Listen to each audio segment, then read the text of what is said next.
of 15 straight.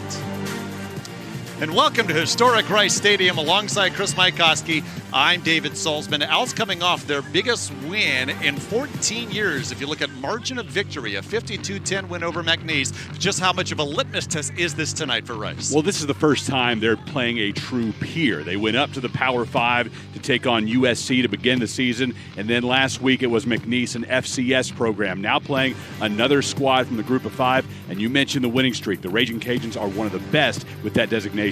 Huge reason why the Cajuns knocked out Eastern Michigan last week to win their 15th straight. Defense allowing just 145 yards the last three quarters, and Cam Pedesclo, one of their leaders. And what a great story he is. Came to Lafayette as a walk-on. Didn't know who he was originally when he got to campus there in Acadiana. Now he is the team leader in tackles through the first two games of the year, 13 of them, and he's a Houston area product. And for Rice, questions at the quarterback position last week. TJ McMahon getting his first career FBS start. Just how impressive was he? Tremendous. 274 yards, 4 touchdowns. First time a Rice quarterback making his first career start at a four-year institution. Had 4 TDs since 1950 in the first game played in this stadium. Bradley Rosner, a key cog in T.J. McMahon's night 1 week ago in the 52-10 win with a couple of touchdowns, his first TDs since 2019. But as you said, Chris, a definite step up in competition tonight for the Owls and the Raging Cajuns from Louisiana. They haven't lost since their season opener last year. Again, 15 straight wins, including 2-0 this year, but this is their first game away from Lafayette in 2022. And the Sun Belt Conference is getting plenty of love so far this season, deservedly so, and the Raging Cajuns are the defending champions of that league. Yeah, you might have seen a Hail Mary for Appalachian State earlier today, somehow knocking off Troy 1 week after going to College Station and defeating Texas A&M. It has been quite a season so far in the early going in the Sun Belt Conference. Tim Horn to kick it away for the Owls. They won the toss but deferred the option to the second half. Chris Smith, Cajun starting running back, is deep back for Louisiana. This ball will sail over his head, and it will be a touchback. Chandler Fields will start at quarterback for the Raging Cajuns. Now, we will see Ben Wooldridge later on, but head coach Michael Desormeaux was clear to us, saying this is not a 1A, 1B situation. Chandler Fields is our starter, the fourth-year sophomore from Metairie, Louisiana. 23 of 40 passing this season, but with 5 touchdowns, no interceptions. Why there's been questions at the quarterback spot is because Ben Wooldridge in the win over Eastern Michigan last week went 12 for 13 as the Cajuns rallied from 14 points down.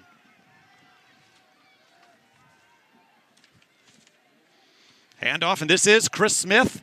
And a hole to the left side, gets past the 30. Now, both Wooldridge and Field certainly have the talent to lead the Raging Cajuns to really good things. So Coach Desormeaux said there's no reason we should stop that. We should allow both of them to contribute. One reason why you win 15 straight, you don't turn the ball over. That's amazing. No turnovers the last 7 games, plus 20 turnover ratio. 2nd and 4. Fields pressured, rolls out. Josh Piercy chasing him. A flag down. Pass through the hands incomplete of Peter LeBlanc.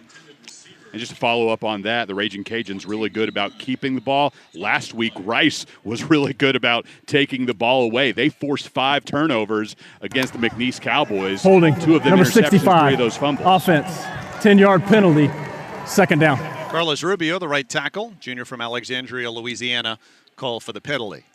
Mike Bloomgren will take it, and it's still 2nd down. So a really good test for this Raging Cajun offense against an Owls defense that clearly knows how to disrupt. The pressure on the quarterback was a key in that win last week, no doubt. The 52-10 win, largest margin of victory for the Owls since 2008 when they won the Texas Bowl. 2nd and 14, ball now at the 16 for the Cajuns. Fields fires. Catch made and a quick tackle. Michael Jefferson made the grab, junior from Lafayette, Louisiana. It's going to be 3rd down and 6 coming up. Sean Fresh was the one in coverage. You know, Sean Fresh doing a really nice job immediately bringing Jefferson down. That's a big key for Rice today. Don't let Jefferson get past that last line of defense. McNeese last week in the loss here to Rice, just 1 of 10 on thirds.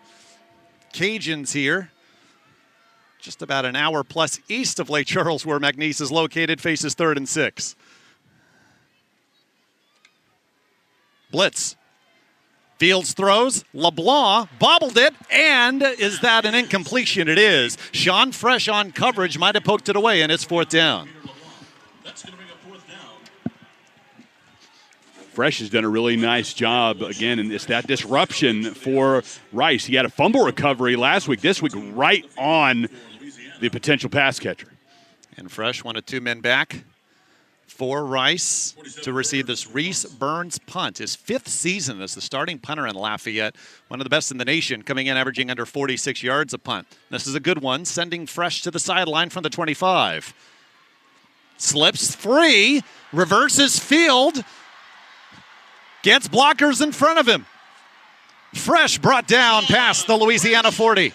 Big return for the Owls inside Louisiana territory. A really nice wall formed by the Rice special teams. You see it come across the right-hand side of your screen, going up top, trying to find room, and Fresh gets it. You see the convoy out in front, push the punter away, give an extra 15 yards. Tyrone Lewis Jr. finally made the stop.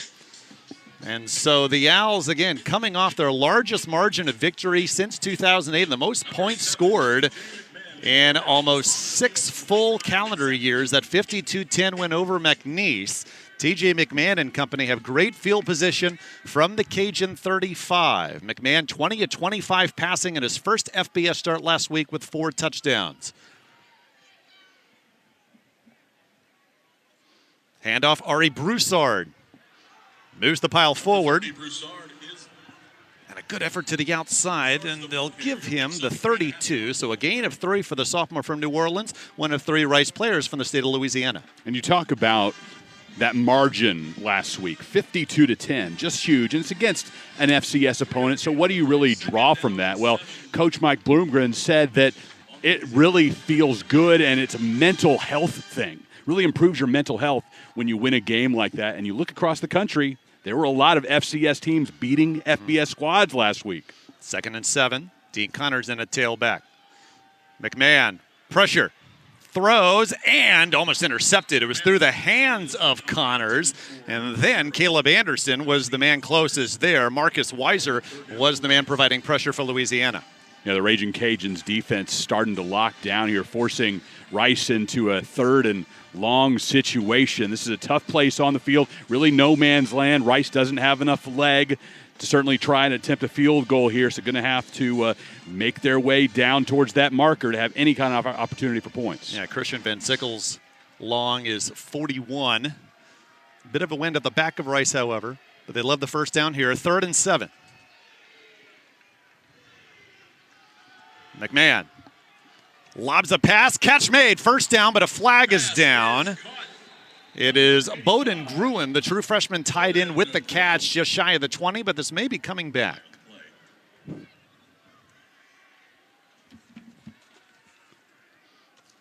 Conference USA officiating crew, Scott Harden is our referee.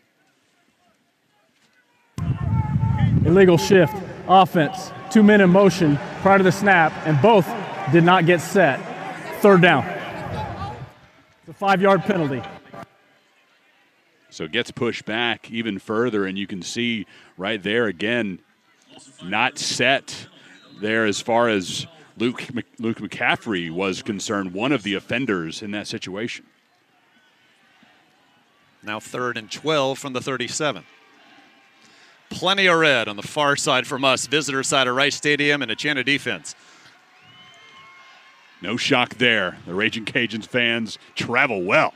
They just bring 3. McMahon fires up the middle, incomplete. In fact, almost intercepted. Pedesclo was the man closest there for the Cajuns, as it was McCaffrey, the intended receiver. So you mentioned this is kind of in that no man's land territory. It's 4th and 12 from the 37, and looks like Mike Bloomgren will bring out the punting unit. He will. Connor Hunt is coming out, the sophomore from Hawaii. And there's the sea of red making the drive west on Interstate 10. My biggest regret today, David, we had to be up here to do our pre-show meetings and speak with our sports information directors. I did not have a chance to visit a Ragin' Cajun tailgate party. I tweeted I wanted someone to bring out some jambalaya, but no dice. Eric Guerrer is back for the Cajuns. We'll let this go, and it's kept in. Down by the Owls. Oh, but it is a touchback. Had to wait for the call from the crew on the field. Media. As you'll take a look at it again, the ball does go into the end zone. Rice had a shot in Cajun territory, but it remains scoreless in Houston.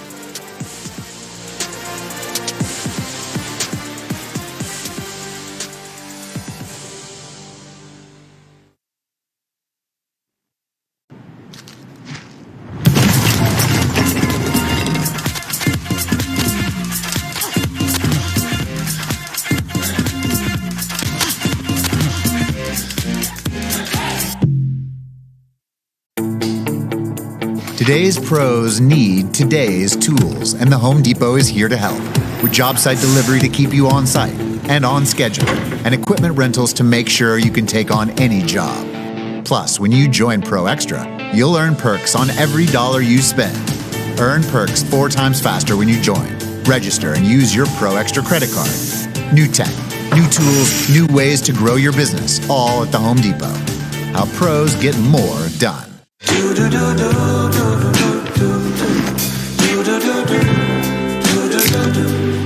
I've got that blue sky, I've got that sunshine.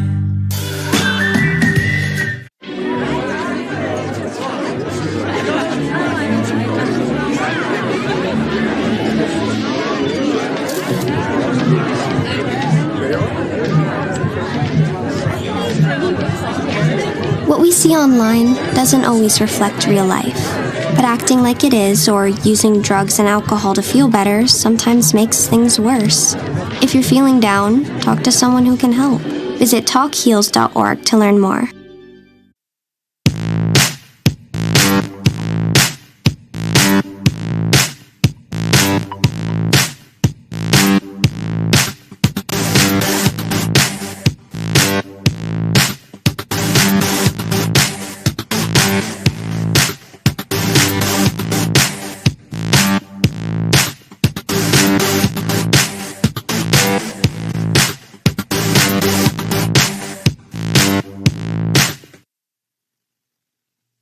Back to the season opener in 2021 when they lost at Texas.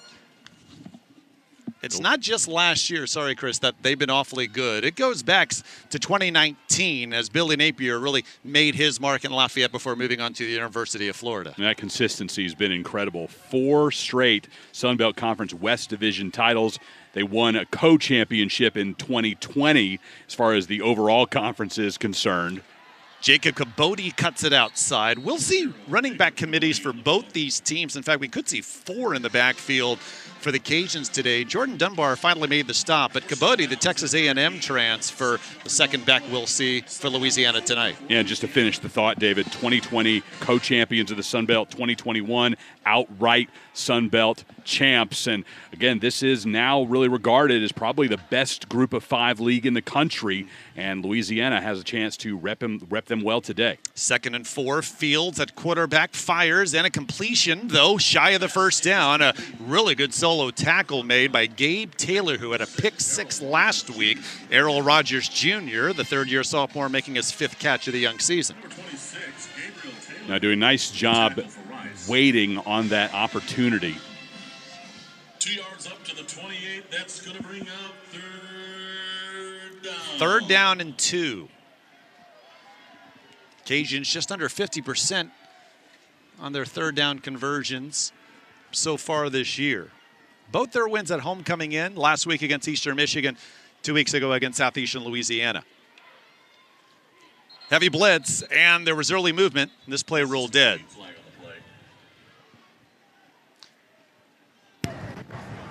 False start. Number 70, offense. 5-yard penalty. 3rd down. The right guard from Erath, Louisiana, Jax Harrington, called for the false start. This Cajun team 1 week ago, Chris, 120 penalty yards. Tough to deal with that when you see the blitz coming on. They did a nice job shifting in position to try to defend themselves, but again, just a slight movement before time. 3rd down and 7. 3rd and 7, first down marker at the 30.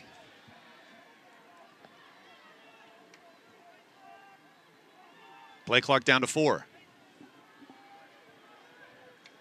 They just get it off. Another blitz.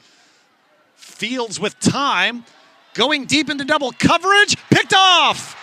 Cajuns' first turnover in 8 games. It's George Nyaqual into Louisiana territory and down just shy of the 35. Number 20, George Nyaqual. Throwing into double coverage, and Nyaqual is the one to come down with the football. The 6-foot grad student Ruling on the born in field is Lebanon. Interception. There's a Making sideline the grab. warning. That on throw went Rice's over the top sideline. of the intended Their receiver. first of the game. Nyaqual on the season, 6 tackles coming in, had 4 against USC, 2 against McNeese.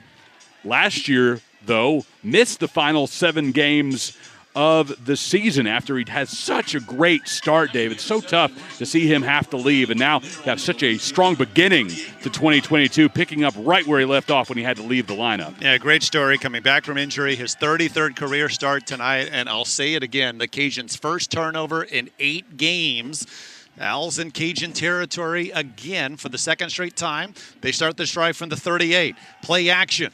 McMahon rolling out him plenty of time. He'll keep it. Has Gruen, the lead blocker in front of him at tight end, and brought down just past the first down marker. Chris Moncrief made the stop. A nice wall of blockers after the play fake. Had an opportunity to dump it off in the short to the tight end. Instead keeps it himself, and that's good enough for a first down. From the 27. Gain of 11 on the previous play. McMahon mentioned the 274 yards passing last week, 4 passing touchdowns, a running touchdown as well. Gained 11 and 1st and 10 again. McMahon hands off Broussard, trying to cut it outside, and then a nice second cut inside. He might have just gotten 1, maybe 2, but a heck of an effort by the sophomore Braylon Trahan on the tackle. 2 yards on the play. 2nd down and 8. Broussard, 3 touchdown runs already this season. We've seen Dean Connors already.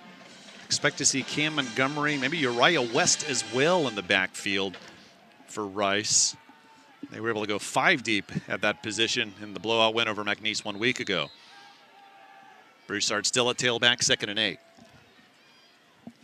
That depth, the ability to spread it around to so many people, that's going to pay big dividends later in the year. Play action, plenty of time. McMahon lobs the pass and catch made. It's McCaffrey who almost fell down. He did trip over his own feet before making the grab at the 11 as he beats Guerrer. Still to be able to keep that body control to make that grab before stepping out of bounds. Got that foot down. Tremendous job by the converted quarterback to wide receiver. 10th catch of the season to lead the Owls. Sophomore from Highlands Ranch, Colorado. Has Rice in the red zone where they were 6 of 6 last week, including 5 touchdowns. West is a tailback, their biggest back. McMahon will throw it to the end zone and tipped away. The pass is incomplete. Intended receiver. Trey Amos, who's playing for the first time this season, sophomore from New Iberia, Louisiana, have 5 pass breakups last season and comes up with a big one here. That was something we talked to Coach Decimo about yesterday. Is Amos ready to go 100%? He said confidently he is full go, an aggressive, confident defender. 2nd down, 10. With the ball at the 11. Pitch. It is West. And tripped up. 232-pounder. Transfer from Jacksonville State. Might have gotten a yard. Jordan Quibido, senior from Lafayette, makes the tackle. West, somebody that didn't take a ton of reps a year ago at Jacksonville State, missed the first half of the season, came on and contributed with nearly 400 yards rushing in 6 games. Last week we got a little taste of what he could do for Rice, just 7 carries. 32 yards. Empty set now at 5 wides on 3rd and 9. McMahon fires, catch made, but Isaiah Esdale is well shy of the first down marker. Quibido was there first again. 4th and 3 from the 5. One of the things that offensive coordinator Marquise Tuiasosopo said about Esdale was his great ability to position his body perfectly to make a grab. Found his way to the middle of the field and brought that ball in. The field goal unit on the field for Rice. End attempt. With it being 4th and 3, Mike Bloomgren brings out Christian Van Sickle, a graduate from Charlotte, North Carolina. 1 field goal on the season so far. It came last week. This from just 23 yards, and Van Sickle kicks it through. So after the Raging Cajuns' first turnover since the middle of last season, Timeout on the Owls field. take advantage, settle for 3, and have the early lead. Media. Imagine a place where you get this excited about going. A place where being bold leads to adventures and lifelong friendships. A place where history happens. Then we must be bold. You don't have to imagine. Rice University is that place. A place where hard work and being bold leads to unconventional wisdom. As student athletes, we push ourselves to be the best on and off the field. Of the 500,000 student athletes in the NCAA, 20% say they are suffering from depression or anxiety. But that doesn't include those who are silenced by the stigma. By being proactive instead of reactive, we can build a support system that values the individual before the student and before the athlete. Mental health matters. Please take a stand. Take action.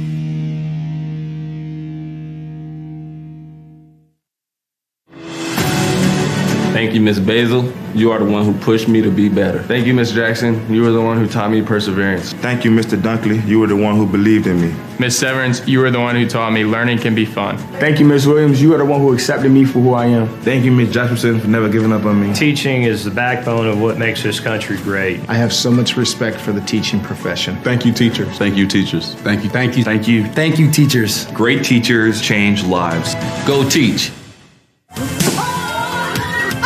Imagine a place where you get this excited about going. A place where being bold leads to adventures and lifelong friendships.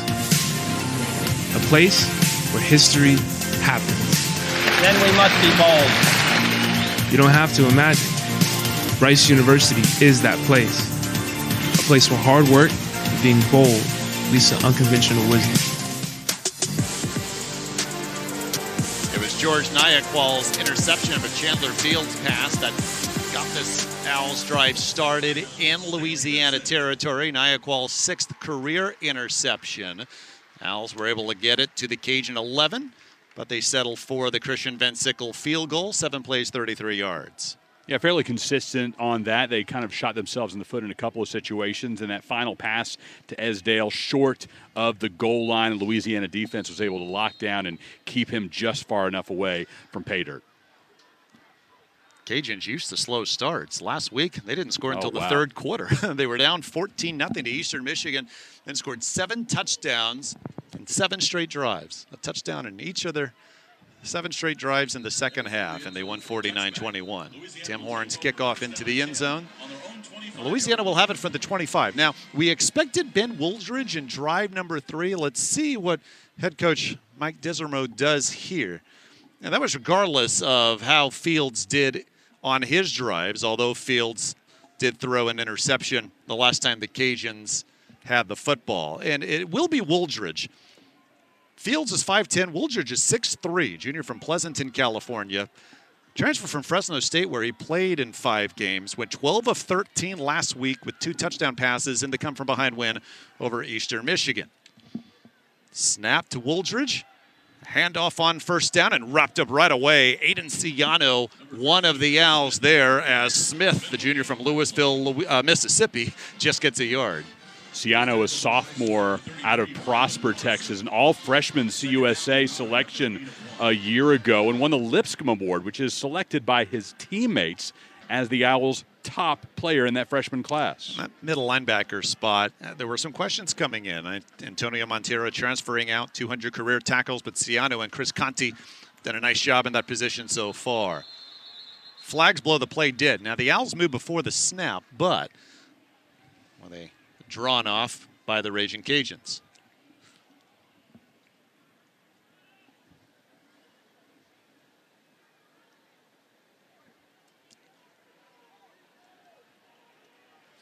Long discussion, and Scott Harden will give us the ruling.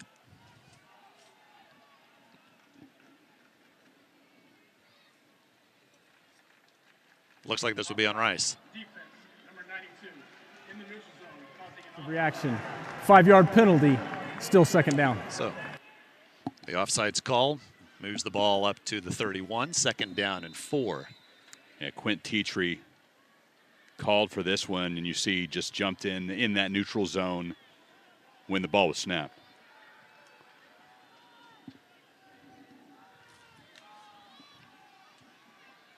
Second and 4. Another handoff. Smith. Number 13, Chris Smith with the carry. Kind of Inachuku, the junior from Kansas City, Missouri, made the stop. Gain of maybe a yard, and third down coming. Inachuku is on the Werfel Trophy watch list, which translates into him being one of the best guys in college football. That's academics, that's community service. Those are some special people on that list. Mike Desormeaux brought Inachuku up first when describing the Rice defense and their pressure. 3rd and 3. Blitz. Wooldridge hit as he throws, incomplete. And incomplete. What a performance by this Rice defense so far. Trey Ruling on the field is an incomplete pass. Senior from Burleson, Texas, able to get his hands on the football. And this Rice defense really picking up. Maybe they found some things in what Eastern Michigan was able to do in those first 2 quarters a week ago. Given how consistent the Raging Cajuns have been in recent memory, that slow start last week was really shocking, and so far Rice is keyed in as well.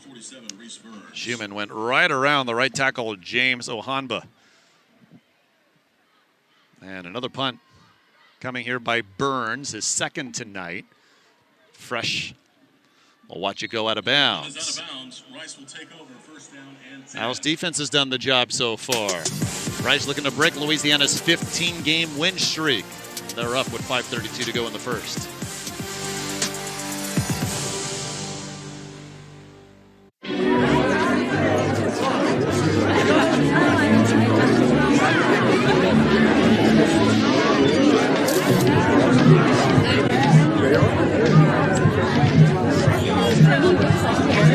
What we see online doesn't always reflect real life, but acting like it is or using drugs and alcohol to feel better sometimes makes things worse.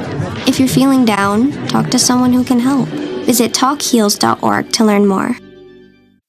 I came here to find love with a bunch of aspiring influencers, and even though the producers were pulling for bad boy Matt G, I can't ignore my heart.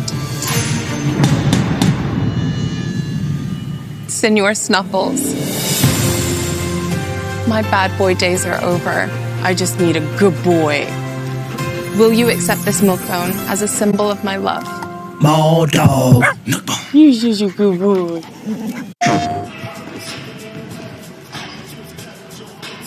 Oh, get him! Man, can you turn that off?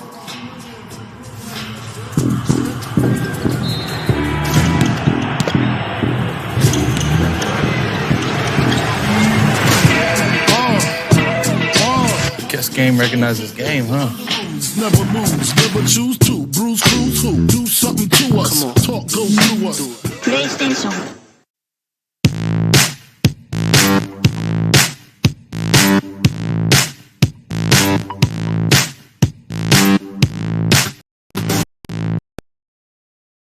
Able to find the, and all he did, the 12th starting quarterback guy, is T.J. McMahon.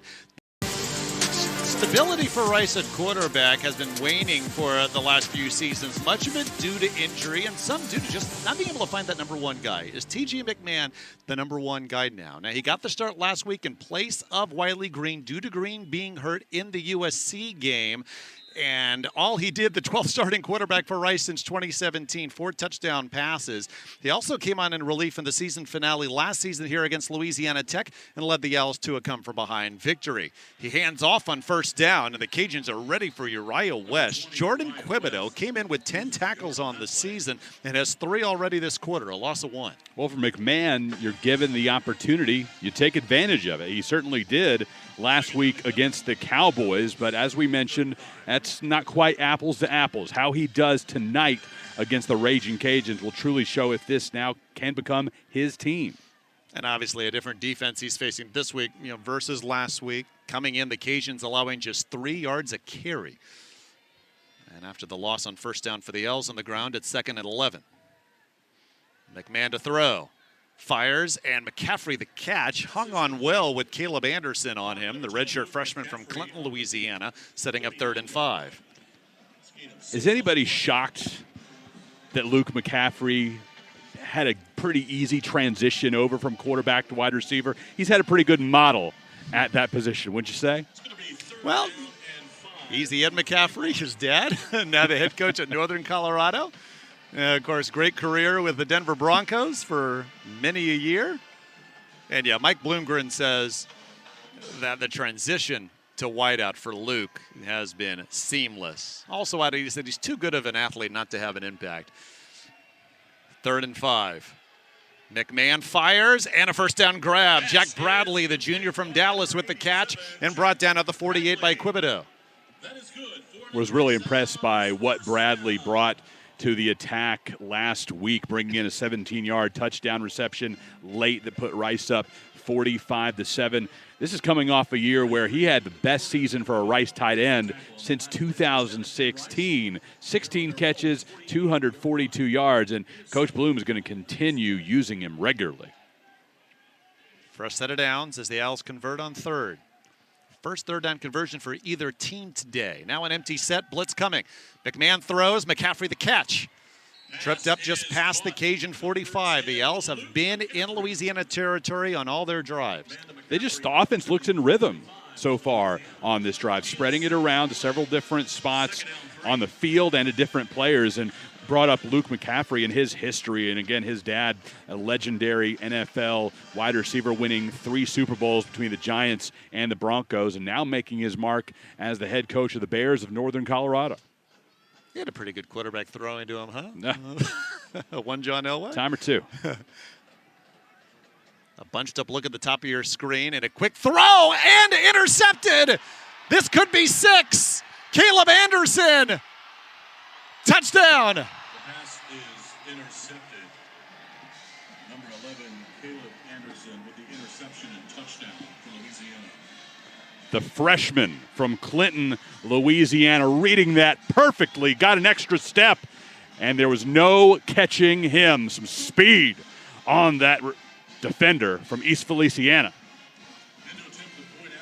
First interception of his career. Leads to 6.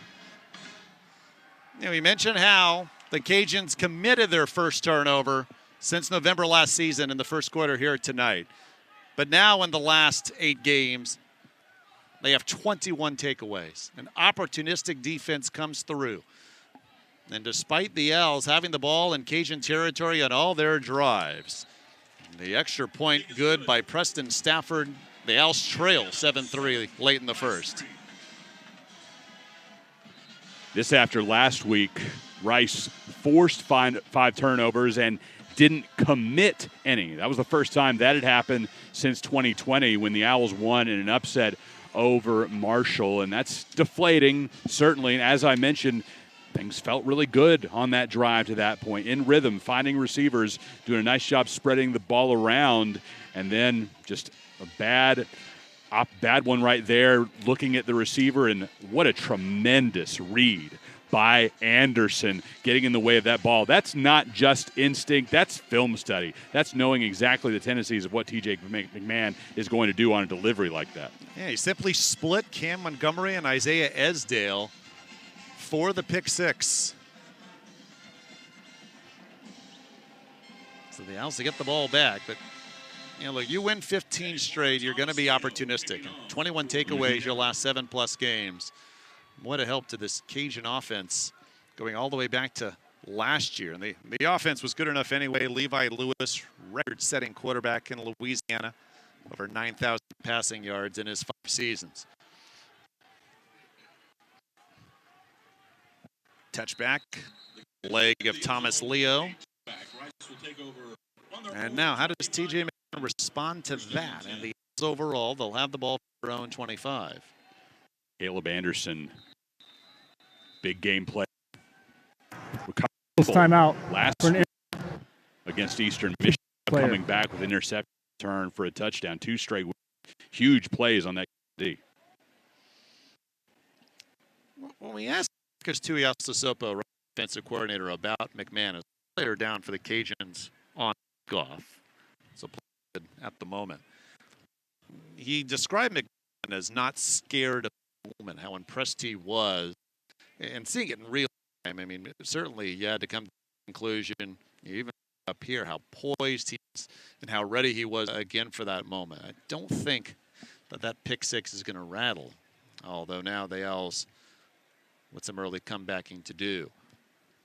No, and the really great signal callers don't let one mistake turn into 2. You flush that, you figure out, all right, this is why this happened, and come back out with a fresh set of downs that completely evacuated the bad memories, evacuated out of your mind. But it is still a learning process. Every single repetition should be a learning process and a coachable moment. And that certainly is one for TJ, who, despite all the accolades he got for what he did last week, still not that seasoned of an FBS quarterback.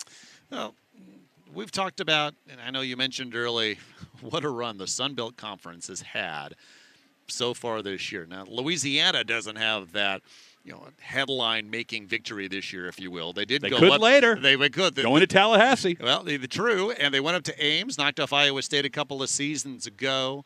Of course, Appalachian State having College Game Day come to Boone after they went to College Station and knocking off Texas A&M. Marshall, although I still see Marshall as a Conference USA team. It's hard to make that transition immediately, and it was a late change in the summertime for Marshall and several other schools to make their way into the Sun Belt. But you talk about great moments as Tidarian Quinney takes his steps off the field, a sophomore out of Alexandria, Louisiana.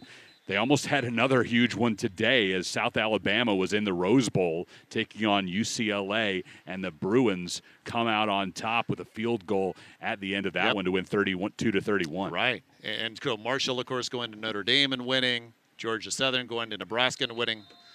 Doesn't look like Nebraska and Notre Dame are going to be great, at least for their expectations. But still, to go to all those places and win all 3 of those games last week, what a job. And you just said, almost coming away with a big win in the Rose Bowl. Jaguars of South Alabama, who may have their best team in a while. From the 25, 1st and 10, a pitch, and Cam Montgomery with space. First down, and knocked out of bounds for a gain of 12. Tyrone Lewis Jr. was finally there for Louisiana. And that's a great play call after a pick six, coming out to begin the next drive. Put it in Montgomery's hands, let him get downfield and take a little bit of the nerves off after that last pass. Give him 13, to the 38. Had a 55-yard run at USC a couple of weeks ago, Montgomery. He remains in the backfield with Broussard.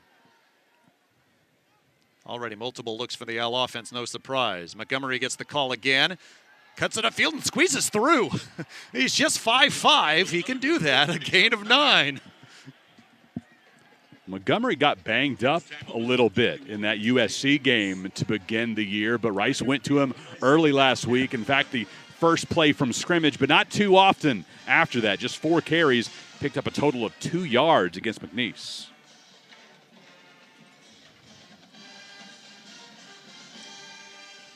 Second and 1. So we've already seen 4 get carries for Rice today. I expect Louisiana to do the same tonight. Play action this time. McMahon pressured, tries to get away, sacked. Sonny Hazard brings him down, sophomore from New Orleans.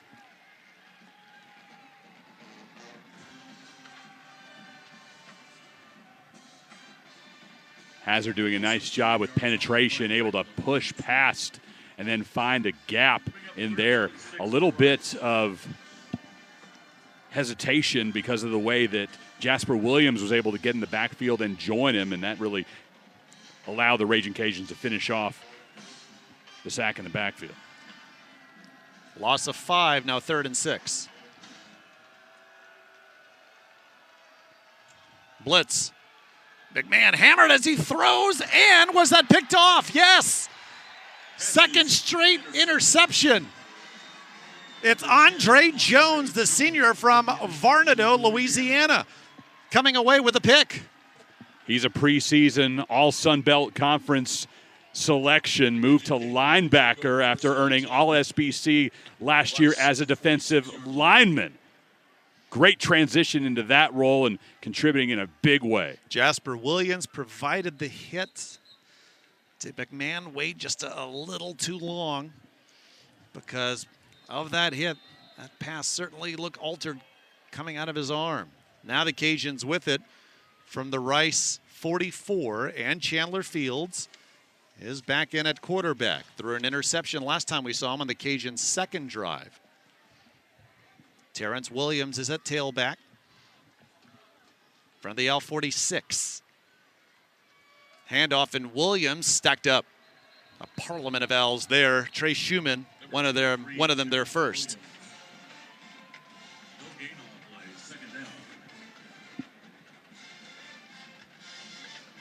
Three turnovers combined already. 1 interception by the Cajuns and 2 by Rice on their last 2 drives. Clock winding down here in the first, 2nd and 10.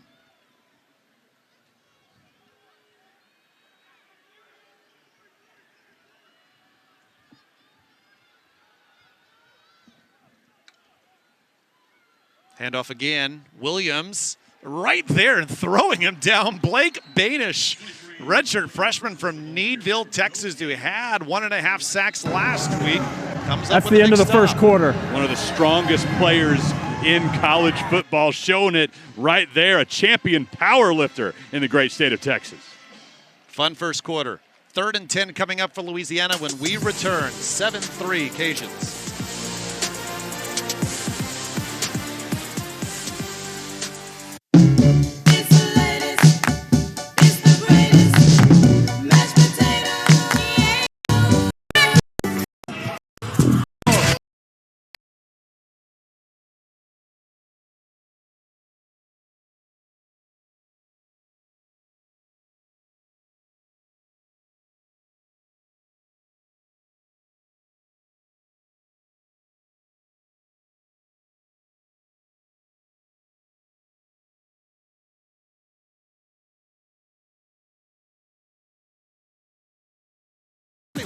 That's October 1st, 1921, when the Owls whipped what was then known as the Southwest Industrial Institute of Louisiana.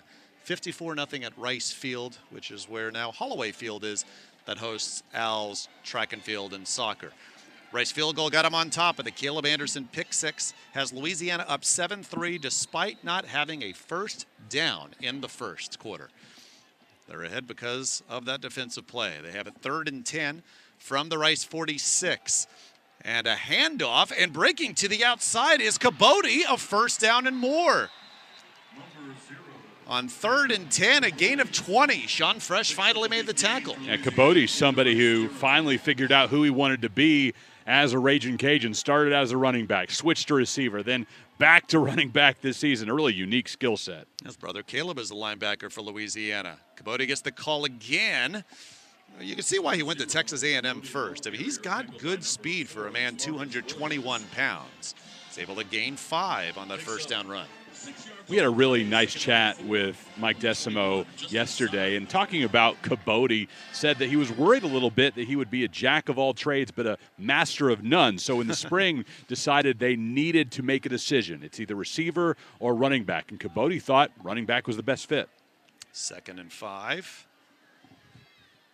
2 plays ago, Caboti getting the Cajuns' first down of the game. He gets the call again, and a nice move to be able to get away from Isaiah Floyd and still get close to 3 on the run. Trayshawn Chamberlain finally made the tackle. It's not necessarily going to be between the tackles that Caboti really excels. It's going to be when he gets in open space. Able to add a little bit of yardage there, but Cajuns now facing a 3rd and very short.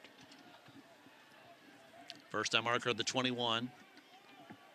3rd and 1.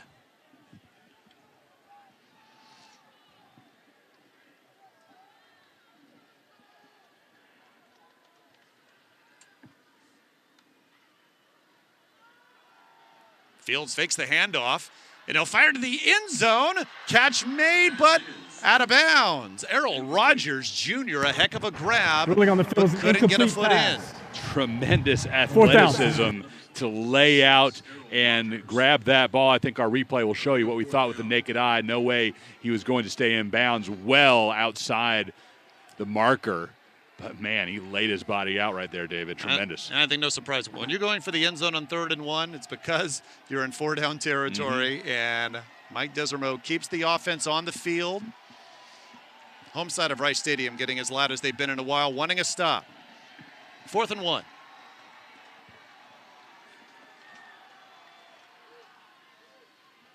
Fields looks to throw again and does. It's short, incomplete.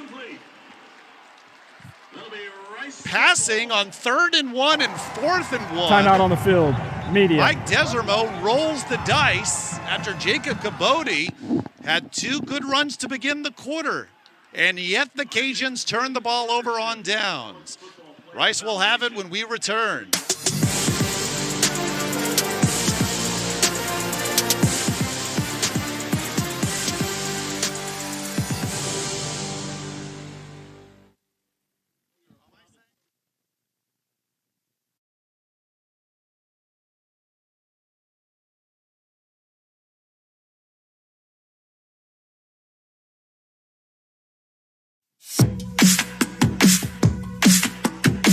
If you're always asking, where next?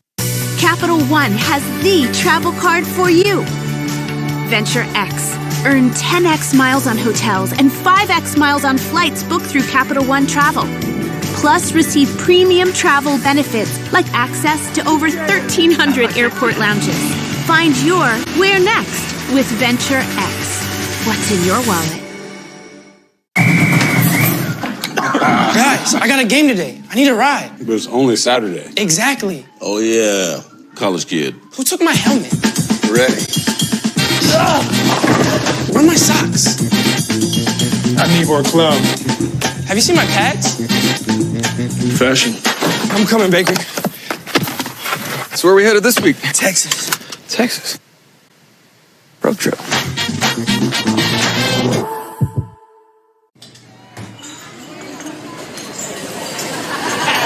Quiet. I'm on the zone when I told Pretty Tony, listen to my tone, you ain't catching you a Tony. I walk when they walk, when you running with a shotty. Why you running from us? Why you messing with us? Maybe polar.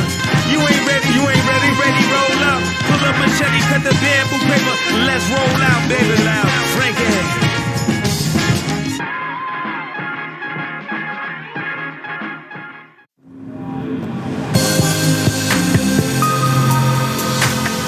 All electric, with room for up to 7.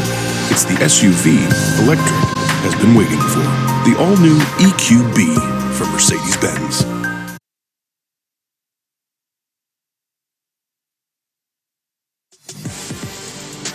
2022 marks the 50th anniversary of Rice's class of 1972, which included the first 4 black student athletes to compete for the L's: Rodrigo Barnes, Leroy Marion, Mike Tyler, and Staley Vincent. This year also the 50th anniversary of Title IX, which created the opportunity for Denise Bostic and Leela Freeman to become the first black female student athletes at Rice. And Rice is honoring all on the field tonight The Owls are wearing throwback helmet designs that match those worn by Barnes, Tyler, and Vincent during their last 2 years at Rice. Just saw Barnes, Vincent, and Freeman on the field. Mike Tyler represented by his widow, Lola Tyler. Leroy Marion represented by his widow, Arlene Mitchell-Grice. Denise Bostic unable to attend, but 6 Rice legends honored today. And again, you saw the throwback helmet that the Owls did wear here at Rice Stadium 50 years ago that they are wearing tonight. After the turnover on downs for Louisiana, Ari Broussard gets the first down carry. Close to 2, Cam Pedesclo on the tackle. A great fitting tribute. And 2 weeks in a row, Rice bringing the fire with the helmets. Loved the space helmets from last week, and the throwbacks are beautiful as well. I would have zero problem if these were the full-time helmets for the Owls. Love them. And we asked Mike Bloomgren because of the game last week, are you going to bring the Artemis uniforms back? He said, nope. Players are just going to keep them. Second down. McMahon fires, and McCaffrey the catch, but can't get away from Trahan. The 6-year senior from Lafayette making the tackle. This is just a good-looking football game tonight, David. Rice with a throwback look. The Cajuns and the beautiful vermilion and white. Pretty down there today. Well, passing down now, 3rd and 7. McMahon has thrown interceptions. Rice's last 2 drives. He's 6 of 11 overall for 40 yards. He's been sacked once. First down markers at the 27.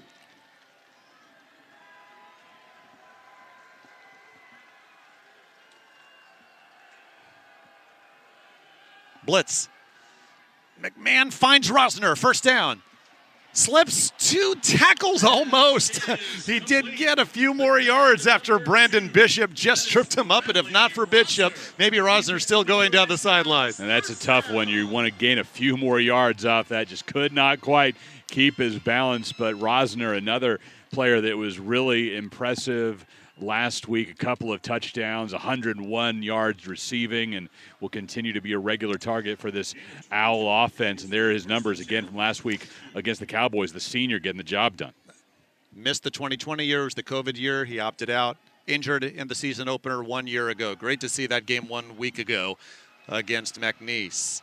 Bradley, his second catch on 1st and 10. He gets 7. Casey Osai made the tackle, sophomore from nearby Conroe, Texas.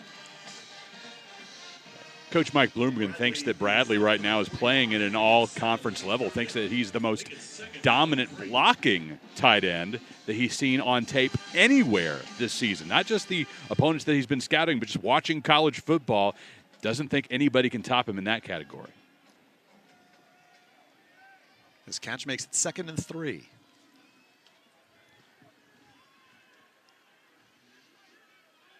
Handoff, Broussard. Down right around the marker. Jasper Williams was there first. And looks like Broussard is just short. 3rd down and maybe a foot. Broussard, no doubt, getting a lot of hugs and handshakes in pregame today. The New Orleans product. Going up against the Raging Cajuns. Talked about how multiple this team is. How about this look? Heavy set. 3rd down, maybe a couple of feet.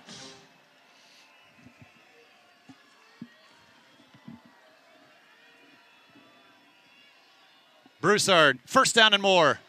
Gets away for a moment. Finally, forward progress stopped, but a few yards shy of the 40. Osai and Pedesclo finally there, but easily enough to move the chains. Yeah, just shooting the A-gap right there, able to get some good distance, and Pedesclo in his homecoming back to the Houston area, the product of Manville, able to get the stop, and not before the Owls pick up a fresh set of downs. Rice's 5th drive, 4th time in Cajun territory. Still have not found the end zone. From the Cajun 42, 1st and 10. McMahon, hands off. This is Montgomery. Able to squeeze through for about 5. Quibido there first. He was tackled by number 2, Brandon Bishop. 8 of 4 yards on the play. 2nd down and 6. They give him 4. 2nd down and 6. Montgomery, 6-year senior from nearby Stafford, Texas.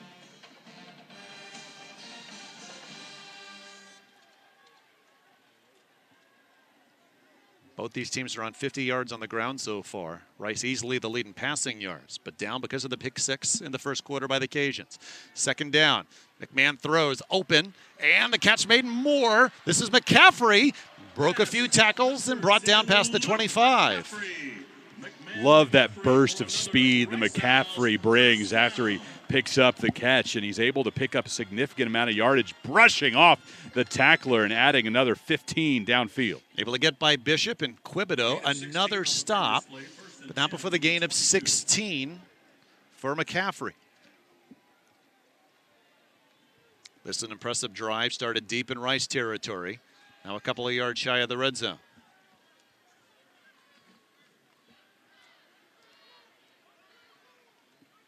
Pitch to Montgomery. And no room to squeeze through this time. Tyler Guidry was the last Cajun there. They'll still give Montgomery a couple. Montgomery had one of the few great moments for Rice in that game against USC in the season opener. A 55-yard run early in the second. Unfortunately, it was all for naught. 4 plays later, Kalen Bullock grabbed an interception for the Trojans, took it back 93 yards the other direction. And the pick sixes really broke the game open for the Trojans 2 weeks ago. McMahon came on for an injured Wiley Green in that contest. This is second straight start. Second down 8. McMahon flushed out of the pocket and brought down. Cajuns just brought 3, but it was enough. A loss of 2. Zion Hill-Green, 6-year senior from New Iberia, Louisiana, his second sack of the year. That blocking just breaking down on that first line of defense for Rice. Everybody getting in on the sack party. Loss of 4, and now third down and 12.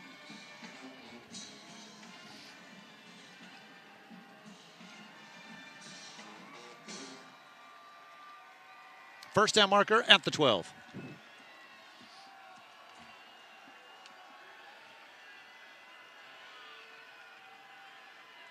McMahon throws, caught. It should be enough for the first. Esdale hung on and then was able to lean forward a yard past the marker. Gare was there on coverage, but the second catch for Esdale tonight, a big one. Esdale stopping at the perfect spot just beyond that first down marker, positioning his body very well to make the grab and immediately come down with it. Third catch, rather, for Esdale. Luke McCaffrey leads the Owls with 5. And in the red zone, 1st and 10 from the 11.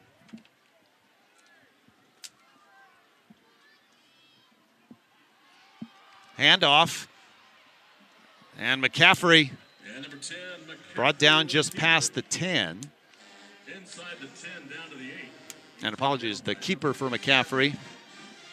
As you see the direct snap, a gain of 3. And for a moment there, it looked like McCaffrey may be able to break away and get down toward the pylon, but Eric Guerrer able to get in the way, closing in on it. This drive started at Rice's own 17. It's gone almost 8 minutes. 2nd and 7. McMahon throws to the end zone. Catch made. Touchdown. It's McCaffrey. And the Owls are on top. He's in bounds. Pass is caught by number 10, Luke. The Owls continue to find ways to get McCaffrey involved. He was taking a snap, now going to the side, getting a couple of yards beyond that pylon and leaping to make the grab. Careful to come down. Did it NFL style, just like his dad, getting 2 feet down in the end zone. Beats Caleb Anderson, who has the pick 6 for the Cajuns today. And what a drive. 83 yards to give the Owls the lead.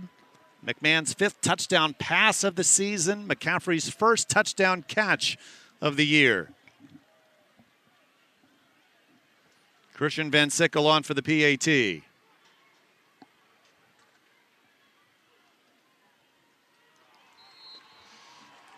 Owls 10, Cajuns 7. Timeout on the field. Talked about at the top. This is a litmus test for Rice against a team with the nation's longest winning streak, 15 straight. And the Owls so far passing that test. Well after the PAT, We'll keep it here. 4 Hankies Media on the timeout. field. And we'll take the timeout first and tell you what our officiating crew decides about the scrum.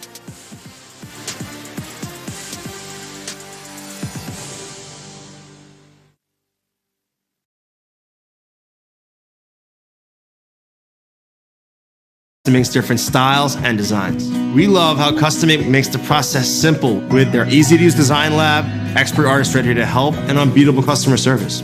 Custom Ink allows our kids to show everyone their accomplishments and the pride they have in our school. When we place an order, I know they got our back, so we can focus on the kids. Custom Ink has hundreds of products to help you feel connected. Upload your logo or start your design today at customink.com. I came here to find love with a bunch of aspiring influencers. And even though the producers were pulling for bad boy Matt G, I can't ignore my heart. Senor Snuffles,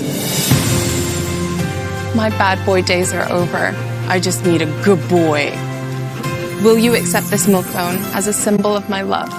More dog. You're a good boy. We're Carvana, the company who invented car vending machines and buying a car 100% online. Now we've created a brand new way for you to sell your car. Whether it's a year old or a few years old, we want to buy your car. So go to Carvana, enter your license plate, answer a few questions, and our techno wizardry calculates your car's value and gives you a real offer in seconds. When you're ready, we'll come to you, pay you on the spot, and pick up your car. That's it. So ditch the old way of selling your car and say hello to the new way at Carvana. It's gonna be a touchdown. Good morning, America. Somebody on fire? Not yet.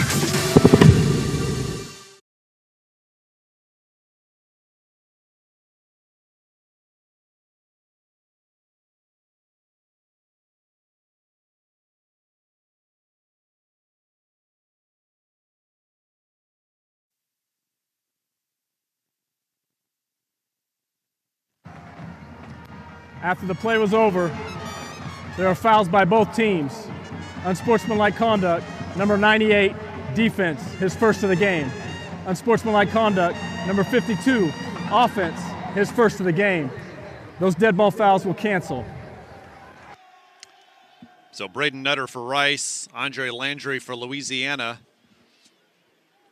Too much jawing and pushing after the PAT by Christian Van Sickle. So doesn't mean anything on the field. This kickoff will be from the 35, but you cannot get multiple unsportsmanlike conducts in a game, and so they both get their first. 13 plays, 83 yards. TJ McMahon to Luke McCaffrey. For the Rice score, they're up 10-7. 5:20 to go first half. Tim Horn kicks this away, and no chance for Chris Smith. Louisiana's points on a pick six. The Owls defense pitching a shutout so far.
Six for six in a drive that took almost 8 minutes off the clock. He finished it with a touchdown pass to Luke McCaffrey to give his team the lead.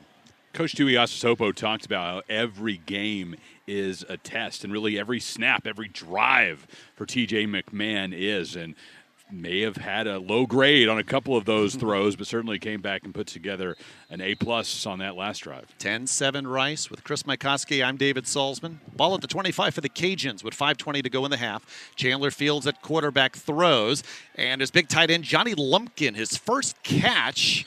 And he is marked down for a gain of 4. He's a guy that Cajun coaches tell us expect to see him on Sundays a year from now. 268-pound senior from Atlanta, Georgia, who came in with 3 touchdown catches already. 3 times he's been on the John Mackey Award watch list, so he's being recognized around the country as one of the best tight ends there is. This may be a free play, and Fields going deep, incomplete, but 2-3 flags down.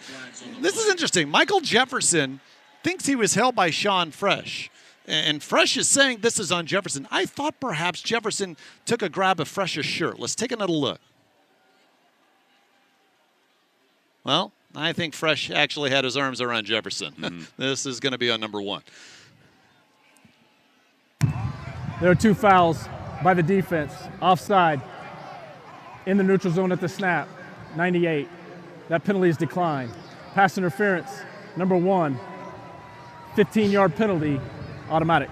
First down. And Jefferson's the Cajuns' big play threat. He averaged 27 yards a catch last season, and last week in the win over Eastern Michigan, 7 catches, 101 yards, and a touchdown. Correction, the offside was 92. Mike Disimo simply says, when we were struggling against Eastern Michigan, we said, we're just going to go deep a bunch. And it worked. Touchdowns on 7 straight drives. Ball at the 44, 1st and 10. Just the second first down for the Cajuns tonight. Fields looks to throw again. Pressured, sacked. And it's a sack. A loss of 8. It's Myron Morrison. His first sack of the season. Morrison able to penetrate. The young man from Atascocita came into the game, tied for the team lead for Rice with 8 tackles, 6 of them solo. Finishing off the job of really several Rice players who were able to penetrate there. And his defensive coordinator, Brian Smith, says Morrison, biggest jump from last season among all defensive players. 2nd and 18. Fields fires, catch made, and a nice solo tackle because there was a lot of space in front of Draylon Washington. But Chris Conti, the junior from Wyckoff, New Jersey, was right there for the stop. Such a great play to keep him from getting into the open field. And really, it was him or it was all that green grass down the line. You don't know what that could have turned into for the Raging Cajuns. Now 3rd and 18. Cajuns 1 of 5 on thirds tonight. First down markers at the Rice 46.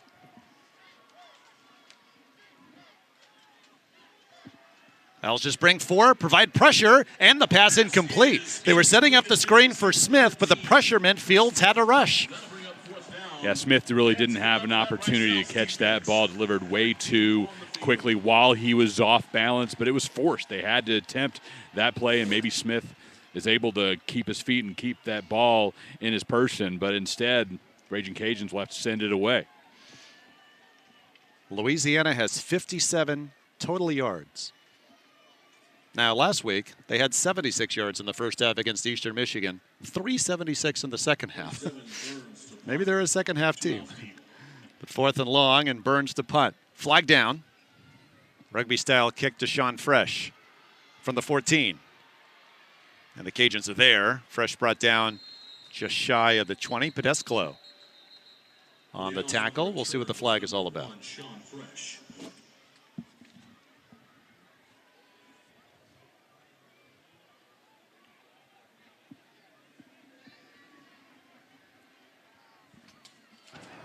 Illegal formation. More than 4 in the backfield. Offense. 5-yard penalty. Replay 4th down. That was a really good punt by Burns, and so no question. Mike Bloomgren takes this penalty.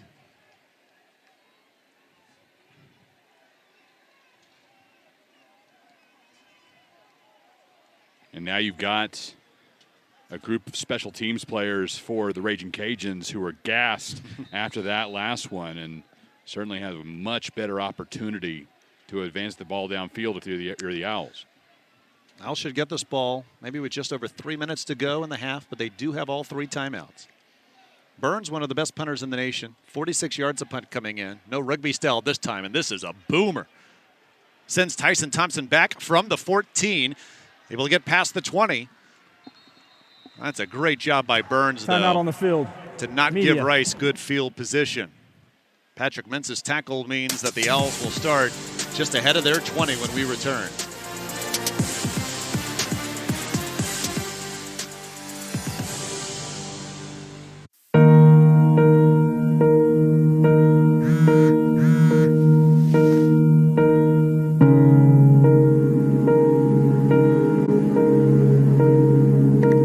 The person you present to the world doesn't always feel like the real you. And by turning to drugs and alcohol to cope or pretending like you're fine doesn't make those feelings go away. If you feel depressed, anxious, or just off, talk to someone about it. Get help at talkheals.org. This year, we're teaming up to bring you Monday Night Football. Eli, do they make Joe and Troy stand the entire time? Hey, what are you guys doing here? We're back for 10 more Monday nights. Yeah, well, we've got over 20 years of legendary calls together. We've got a secret handshake. Look, either way, you can't lose. Well, unless you have to wear suits to work. Or you have to leave your basement.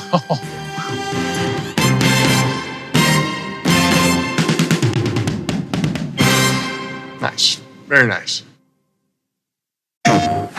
You know that old saying that everyone will get their 15 minutes of fame? Yeah, not us. You see, greatness is what we're after. You don't need handles like Trey or a 3 like Cat. You see, greatness is in all of us. All you gotta do is... You gonna keep talking to yourself, or you gonna check up? Sicker than your average. Papa twist cabbage on instinct too. Bruce Cruz who do PlayStation. Tennis is superb. Tennis is fire. Tennis is sick. Let's go. Come on. This is tennis too. Good morning. It's my first time. Not mine.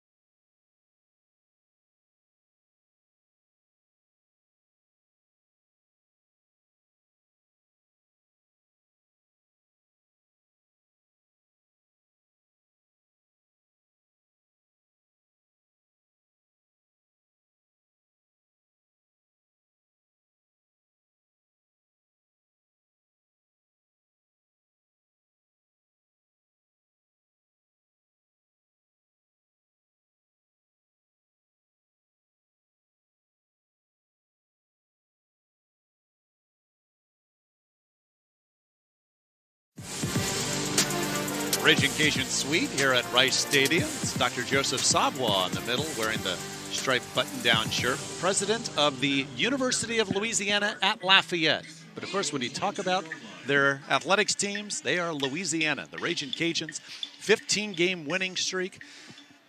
And this season, hoping to go 3-0 for just the 6th time in the last 50 years.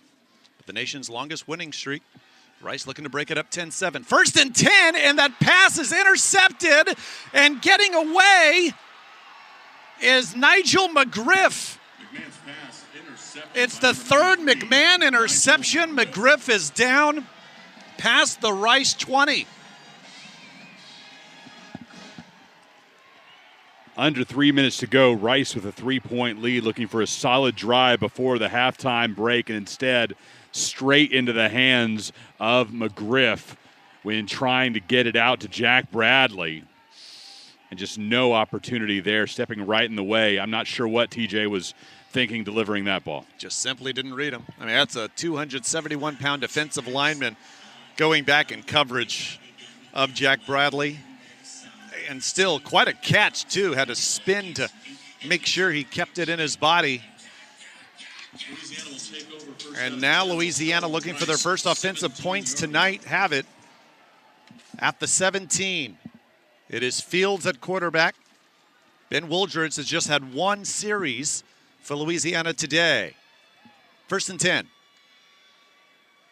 Handoff. And Terrence Williams, no chance. Isaiah Floyd is there. They'll give him the 20, but a loss of 2. Floyd has really developed into a fixture on this defensive front, switched back from the offensive side in 2021 after an injury to DeBraylon Carroll before training camp for the Owls.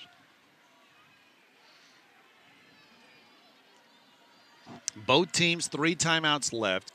Cajuns letting the clock run here. 10 on the play clock as we approach 2 minutes to go in the first half. Fields fires. Catch made Jefferson. It's wrapped up just shy of the 10. Schumann, or rather Fresh, came to make the tackle. But third down coming. As concerned as Rice is with letting Jefferson get a breakaway for a touchdown, he's going to have those opportunities for those comeback routes almost every single time. The whole idea for the Rice defense is don't let Jefferson beat us deep. Cajuns 2 first downs tonight, 1 on a penalty, 3rd and 4. The first down marker just past the 8.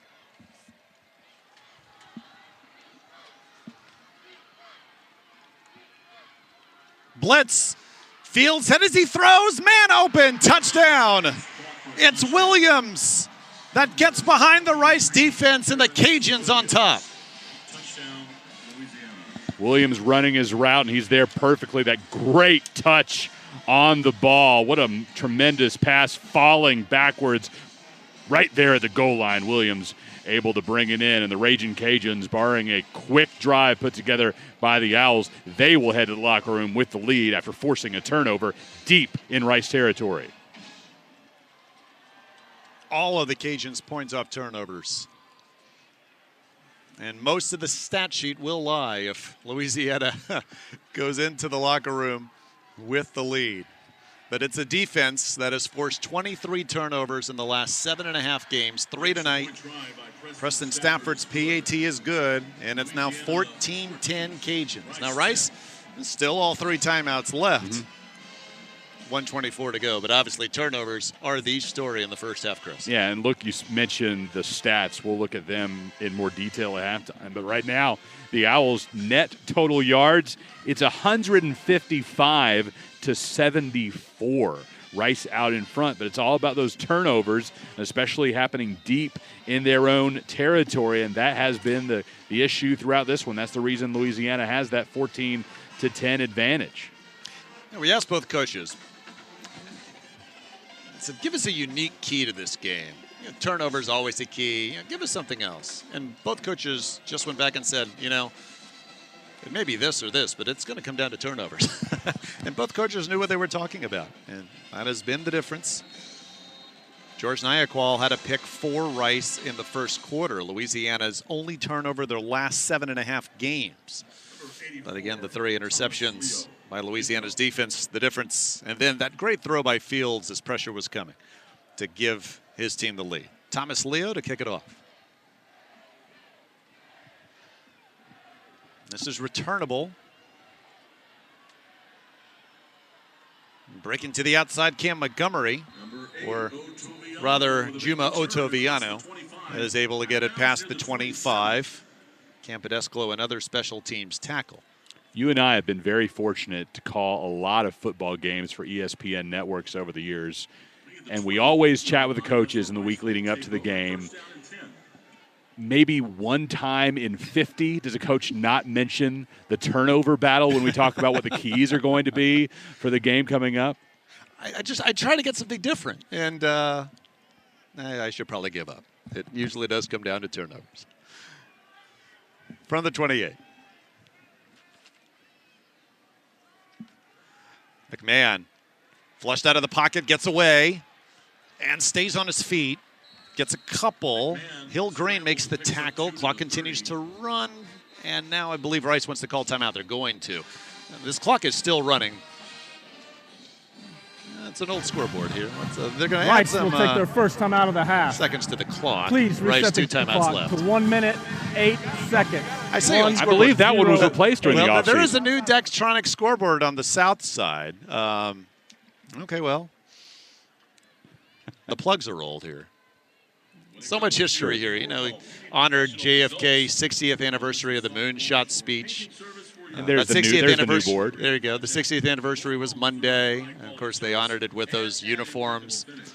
in their win over McNeese. Super Bowl's been here. And to be able to walk into this stadium is such a treat. You see on the sides of the building now as you walk in those huge portraits of John F. Kennedy marking that anniversary, and you feel the history. Being in a press box where long, long ago men sat right here and called a Super Bowl.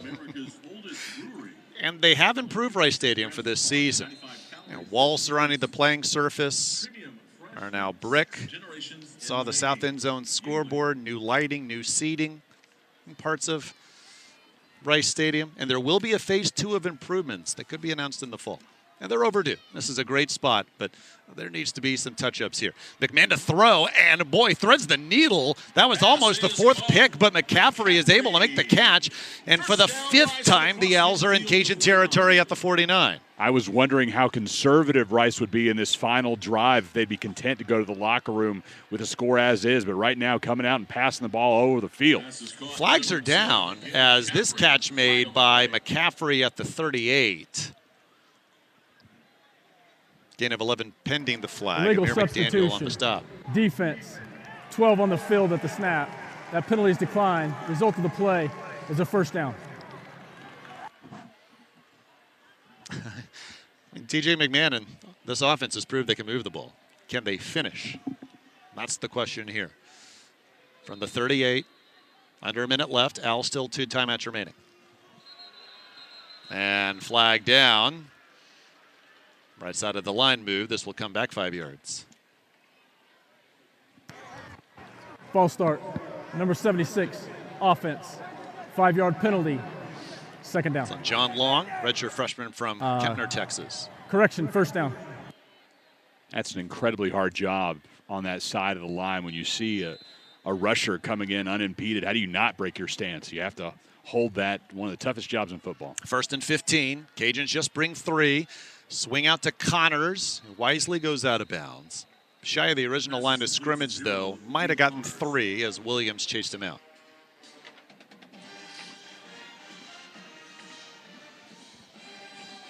Rice gets the ball to start the second half, so a chance really for back-to-back possessions here. That can be such a huge swing. Able to get in within 1 point, able to get into field goal range. That would create some momentum heading into the locker room. It's going to take a couple of positive plays here.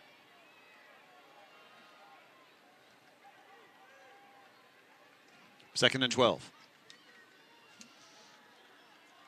McMahon pressured, runs into his own lineman, but stays on his feet.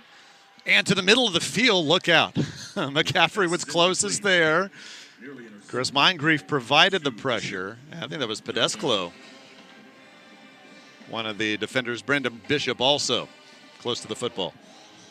Yeah, when that ball came out of McMahon's hands, I thought it was going to arrive in Bishop's. That was a really rough throw across the middle and tough under any circumstances to get it to that part of the field. 3rd and 12.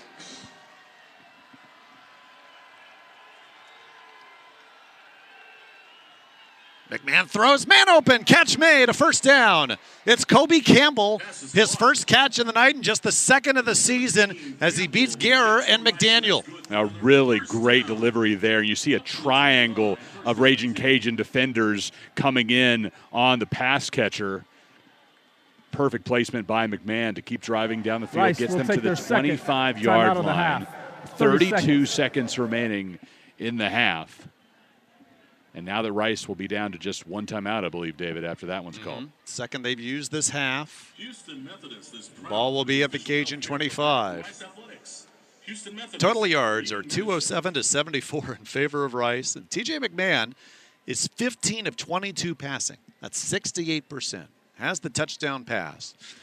But again, those 3 interceptions. Again, this is just his second FBS start, last coming against McNeese. And you've said a couple of times, and obviously this is true, huge step up in competition here tonight for McMahon against the team with the nation's longest win streak. Cajuns won the Group of 5 conference, the darlings of the nation right now in the Sun Belt. But they're darlings because of what they did last week, and deservedly so. A real good league in 2021. It has been a league that has seemed to improve each and every year for a while.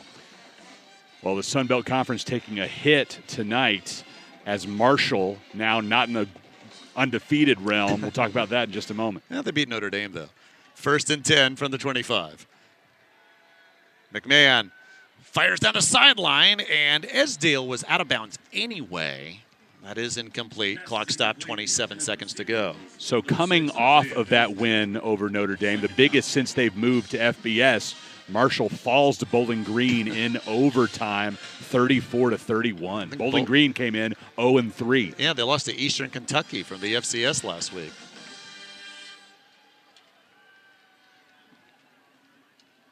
Marshall, one of those teams who was kind of a vogue pick to be the Group of 5 representative in the New Year's Six, and now no longer in the running for that spot.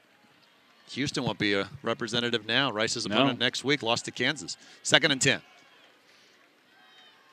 McMahon still looking downfield, and that's a horse collar. That's a break for the Owls. It would have been 3rd and long. Instead, Chris Moncrief, easily you see the horse collar here.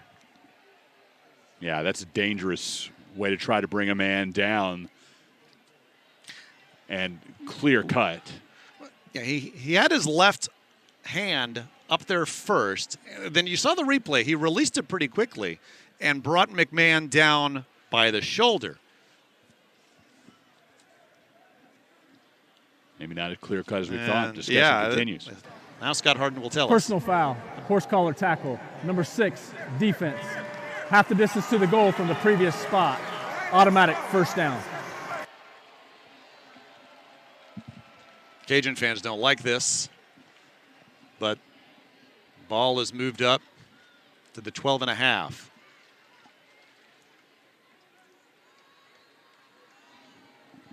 First down and 10, Rice at the Louisiana 12. McMahon in the shotgun. Fires through the hands of McCaffrey. Pass was behind him. Pass is incomplete. Intended receiver was number 10, McCaffrey. Maybe a little too much zip on that football. 16 seconds remain first half. A lot of options here at this part of the field. And with one timeout, you can afford to put it on the ground. But Rice seems to like slinging it around tonight. Hasn't had a ton of luck with the running game, minus a few good jaunts by Cameron Montgomery. 2nd and 10.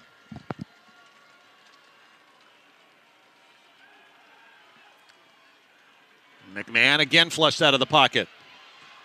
And throws across his body. Is the catch made? We're waiting for the signal. Luke McCaffrey says he caught the football.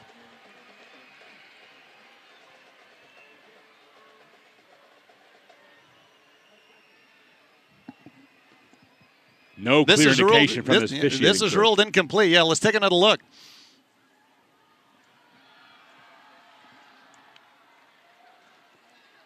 We get a really nice zoomed-in look there. It has to be conclusive. Yeah. Now, you see the back judge, his hat was thrown onto the field. So did McCaffrey go out of bounds and then come back? Obviously, Mike Bloomgren wants an explanation. So do we. Ruling on the field is that it's about to be 3rd down. And normally in that situation, you'd see an official come in and adamantly signal catch or no catch. And we didn't get that. It was kind of a bunch of standing around just waiting for some kind of signal. And Rice was waiting for it. The Raging Cajuns were waiting for it. The only indication we got was that the officials were taking the ball back to the previous line of scrimmage. Illegal touching. Offense. The receiver went out of bounds on his own, returned inbounds, and was first to touch the pass. The penalty is lost a down at the previous spot. 3rd down. Yeah, I'd love to see. I don't know if we'll have a look. Did McCaffrey go out of bounds? I mean, that's a lot of room to come back to make the grab. Is that him there? I mean, the hat was clearly, that is McCaffrey, and the hat clearly thrown onto the field. Yeah, we need the wide all 22 to be able to see that for sure.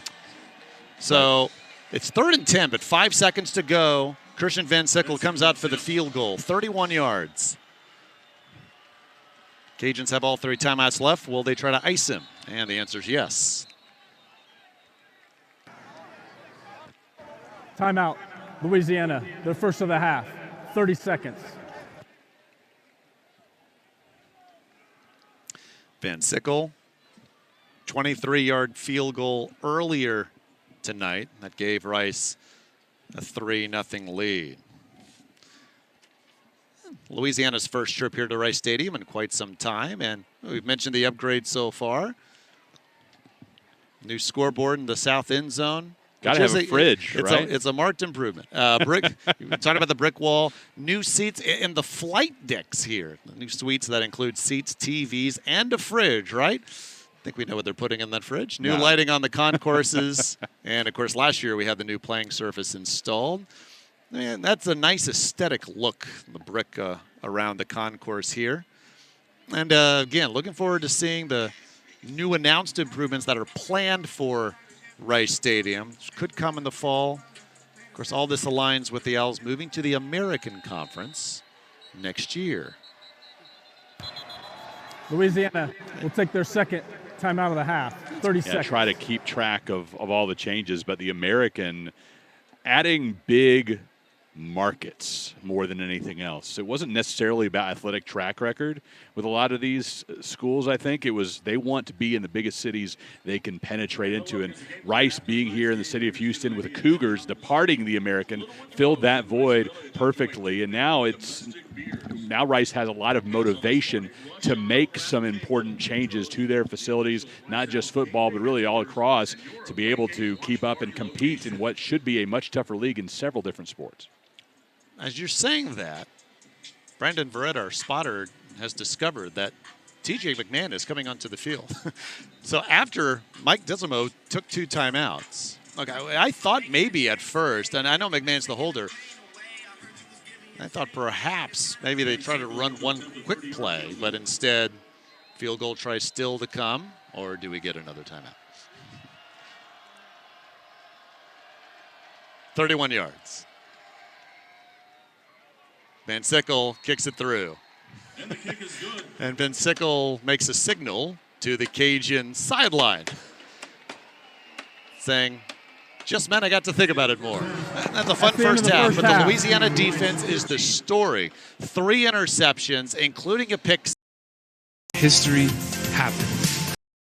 Years ago. By the way, Staley. Myers calls babysitters, not kids.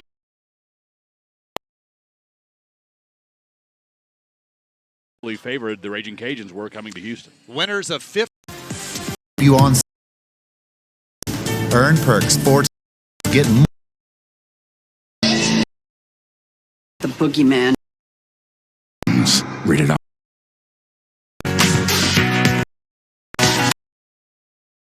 Something good.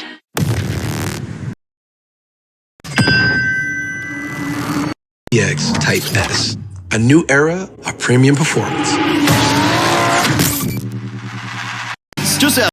East on who find your where next with Venture X. What's in your wallet?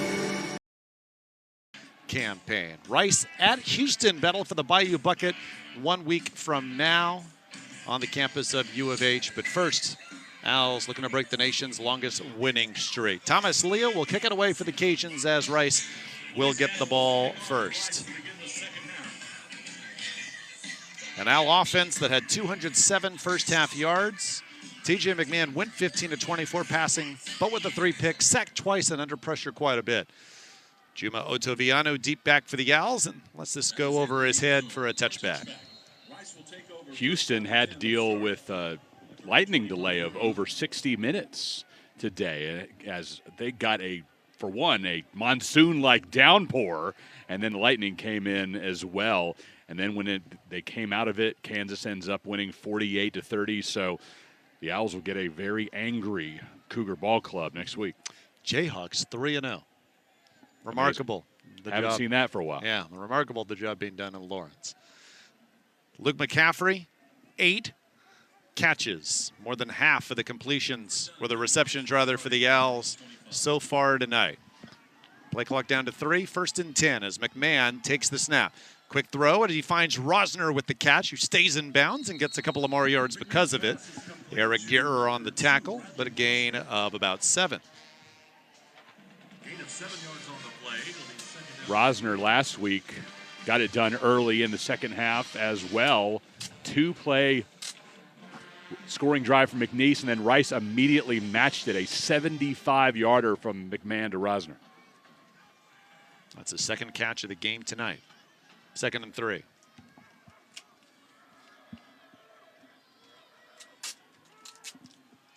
Handoff, and Ari Broussard, a first down. Gain of 5. Marcus Weiser finally made the stop. And that is the 14th first down for the Owls tonight to 3 for Louisiana. First down and 10.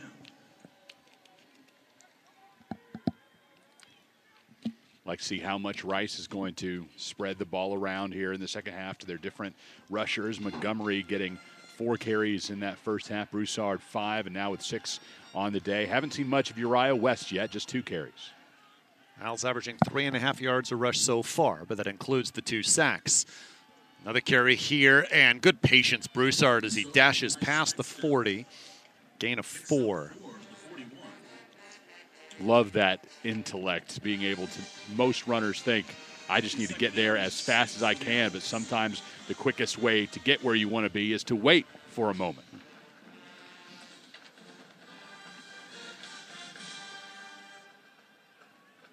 A Louisiana team coming in allowing just 3 yards a carry. They exploded for 49 second-half points last week, and coming from behind to defeat Eastern Michigan, 49-21. 2nd and 6 for the Owls. Dean Connors the handoff, flag down. Connors brought down to the 45, perhaps coming back. Progress takes him up to the 45, but there's a flag on the play. Holding, defense, number 99. 10-yard penalty from the end of the run. Automatic first down. Rather, Marcus Weiser call for the defensive hold. Both teams 5 penalties now tonight. David, it's another fun week of football. We've already been paying attention to some really interesting happenings across the country. And how about right now, right here on ESPN Plus, Missouri State just now taking the lead over Arkansas in the 3rd quarter in Fayetteville. That's Bobby Petrino going back to Fayetteville, right? It is. 6th time the Owls have been in Cajun territory. They have it at the 45.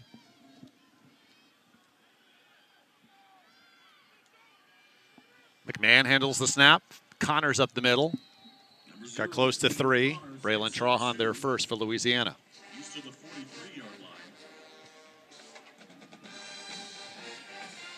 24, Trahan with the tackle. Again, 2nd down 8. A Louisiana team with quite a bit of depth. In fact, teams released 2 deep charts, but they had 11 linebackers on that chart. And secondary help by the return of Trey Amos, their leader at corner today after being banged up the first 2 weeks of the year. Play action on 2nd and 8. McMahon dashes inside and breaks free. A scramble to give him the first. Down at the 31.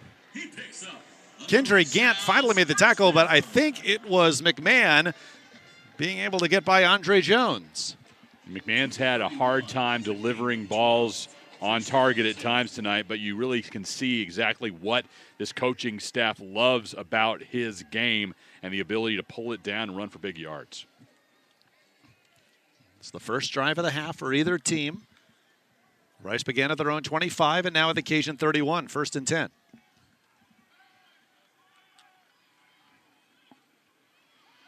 McMahon pressured right away and will wisely heave it out of bounds. He was able to get it ahead of the line of scrimmage. Defensive helmet off, coming number up. 46. Jordan Lawson, one of the Cajuns providing pressure, was the one with his helmet off. 2nd and 10 coming.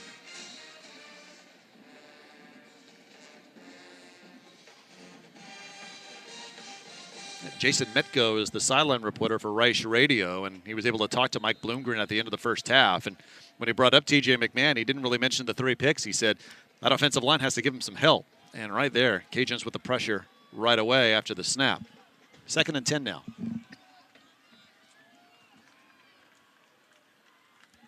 Montgomery, the pitch. McCaffrey, plenty of room. McMahon, the lead block. 1st down and more. McCaffrey past the 10. 1st and goal coming. What a great play call for McCaffrey to get that ball on the reverse and creating plenty of room. And as you mentioned, the quarterback leading the blocking brigade to create the room for McCaffrey. It doesn't have to look pretty, but he got his left shoulder on Andre Jones and that helped McCaffrey get a few extra yards. Can the Owls cash in? From the 8.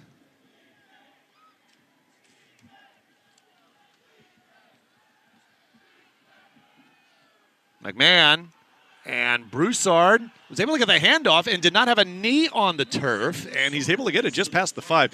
Jordan Quibido might be approaching double digits in tackles, and the Owls able to hold on to that football.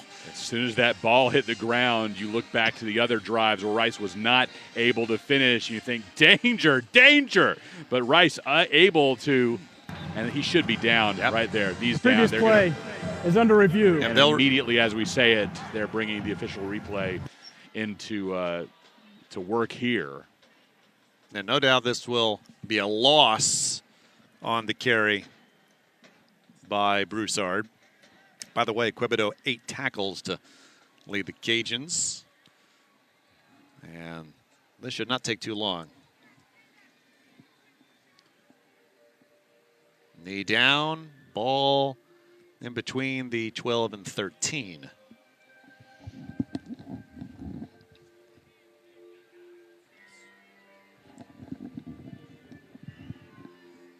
The margin of error against this Cajun team is small.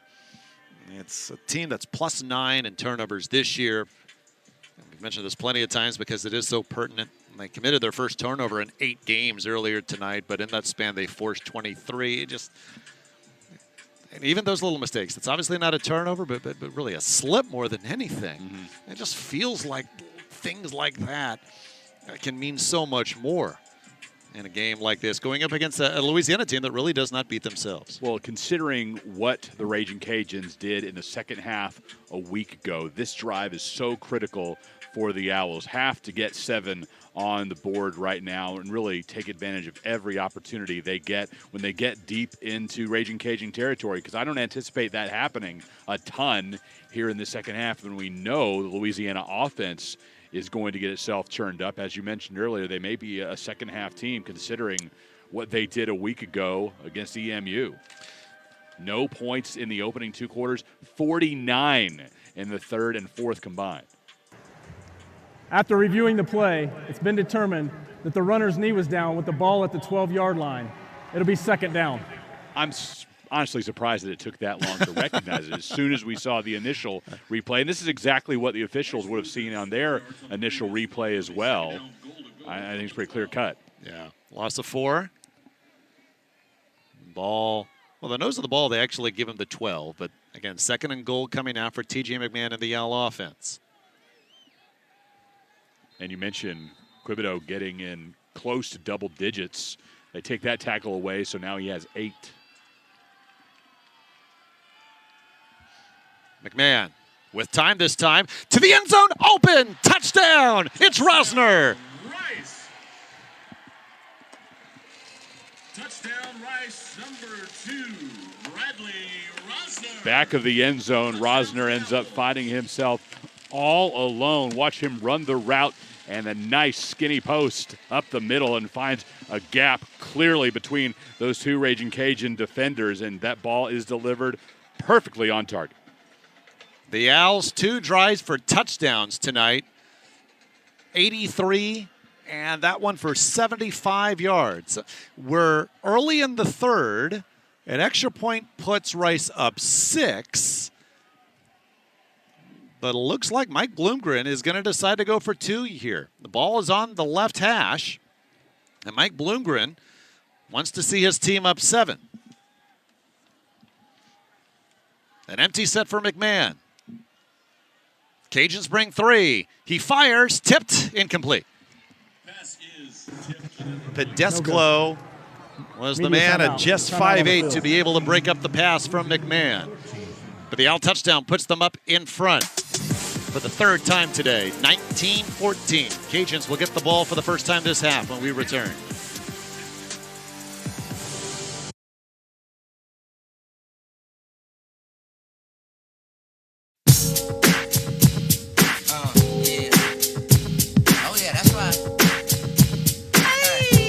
We on a mission. Hello.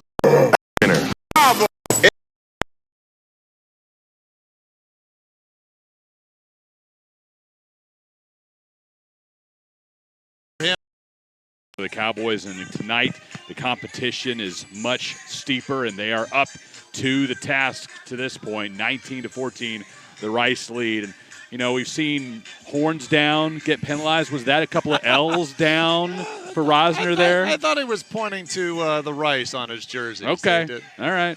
Look, we want to end the nation's longest winning streak. I'll give him the benefit of the doubt. Yeah, Mike Bloomgren says it's his deepest receiving core that he's had in his 5 years here right now, and that's without Cedric Patterson III, who had 6 touchdowns last season. He's expected to be out a few more weeks due to injury. Tim Horns kickoff into the end zone, and so Louisiana, 66 yards of offense in the first half. You've alluded to it already. Last week against Eastern Michigan, shut out in the first half, 76 yards. Second half, 49 points, 376 yards, and so much of that was just opening up the offense and going deep. How much here will Louisiana challenge this Rice secondary, as they'll have the ball for the first time this half from the 25. Chandler Fields has been on the field for all but one Louisiana possession so far. Went 6 of 11 passing in the first half with a touchdown and an interception. Takes the snap and looks to throw. Pass complete. Smith with the grab. The junior running back. His forward progress stopped a short game, but a nice job by Fields to be able to find him under pressure. Yeah, we haven't seen a ton from Chris Smith thus far. Certainly expected him to have a really big game after what he did last week against Eastern Michigan. Had a 20-yard run first play of the fourth quarter that really made a big difference. 2nd and 6. Fields to throw again, and they're going deep. Incomplete. The pass was short for Jefferson, but that's the challenge deep that we were wondering whether it was coming. It was Trayshawn Chamberlain, one of the Owls there. And actually, I'm sorry, that's Nyaqual. Despite not turning his head, he still had good enough coverage as that pass was short. Now, trying to contain Jefferson is going to be a huge factor in this second half. As we talked about earlier, he is their biggest playmaker. But on this third down play, he'll be standing near the Cajuns bench. 3rd and 6. Cajuns 2 of 7 on thirds in the first half. Pressure coming. Fields fires down the sideline. Tipped away. Incomplete. John Stevens Jr. was the intended target. And it was Jordan Dunbar, the sophomore from Tarrytown, New York, to break the pass up. Yeah, Dunbar instinctively putting that hand up. Didn't turn his head, but doing a great job with peripheral vision and really noticing the body language of the receiver more than anything else to get his hand in there perfectly. So the Rice secondary stands tall, as not unexpected. Mike Desormeaux says, let's challenge these Rice DBs downfield. They come through on 2nd and 3rd down. Reese Burns punts it away. And Fresh able to elude the first would-be tackler.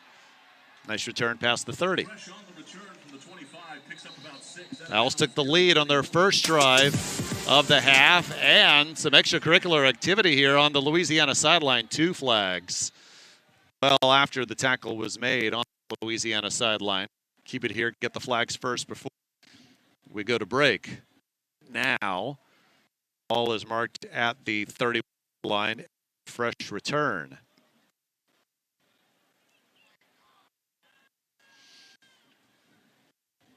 Sitting all time between these teams in 1 year, but the intensity is high here. They look to end the nation's longest winning streak. You get proximity. I was surprised that few matchups of their history. After the play was over, personal foul. Number 15 for Louisiana. Throwing a punch. He has been ejected from the remainder of the game. That's a 15-yard penalty from the end of the run, first down. Wow, that's Jamarian Peterson, the redshirt freshman. He's a backup linebacker, but on special teams, throws this punch and immediately ejected. Timeout on the field. Media. Well, it's more of a kick. Yeah, he actually just went up and kicked him. And I mean, you're doing that right in front of the official. Owls will have it just shy of midfield now when we return.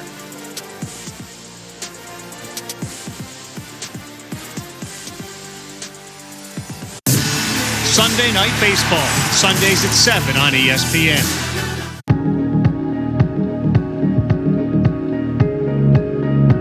This year, we're teaming up to bring you Monday Night Football. And we're back for 10 more weeks.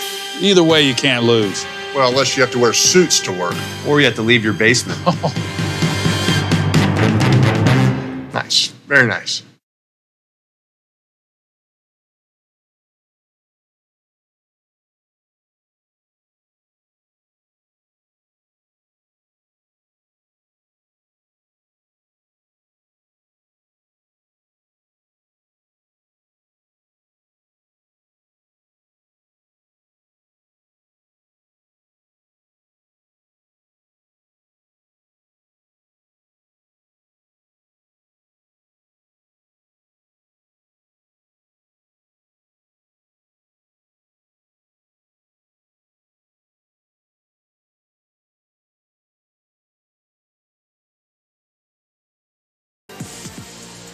(19-14), the Rice lead over Louisiana.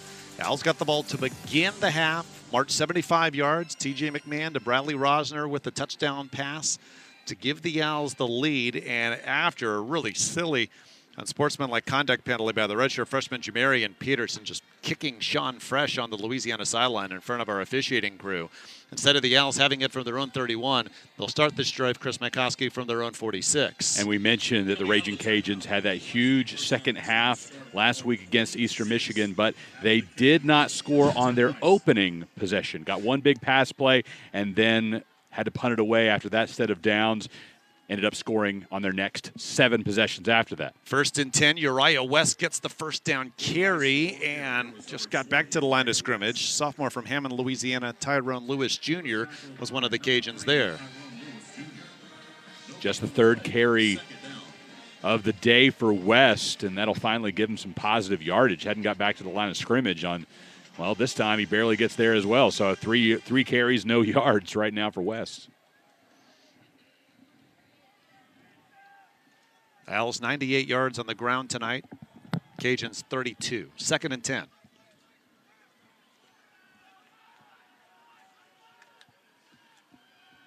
Play action. McMahon trying to buy time, being chased, fires, and a catch made. It's shy of the first down marker. That's Rosner with the grab. And maybe about 3 yards shy of the first, and it was Lewis on this stop as well. He is really good thinking on his feet on the run and delivering those balls on target. Sometimes it's when he's waiting in the pocket that he makes some of his poorest decisions throwing the ball. McMahon 18 of 28, 2 touchdowns, but the 3 picks in the first half, which is the only reason the Cajuns are even in this game right now. 3rd and 3. Handoff. And trying to reach forward. I think it's enough. It's Broussard. Quibido makes his 9th tackle, but Broussard needed 3 and got 4.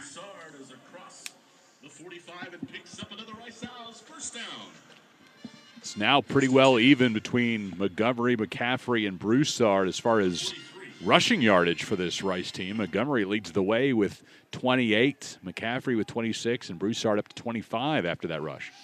And it will be Montgomery in the backfield here. Ball just past the Cajun 44, 1st and 10.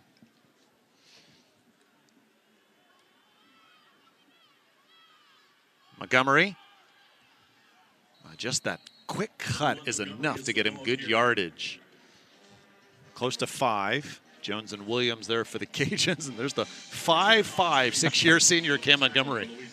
And you're exactly right, though. You looked and say, well, that wasn't much, and you look down and, wow, that's a gain of 5. That happened really, really quickly. Great burst of speed. We'll call it second and a long 5 here. Montgomery stays in.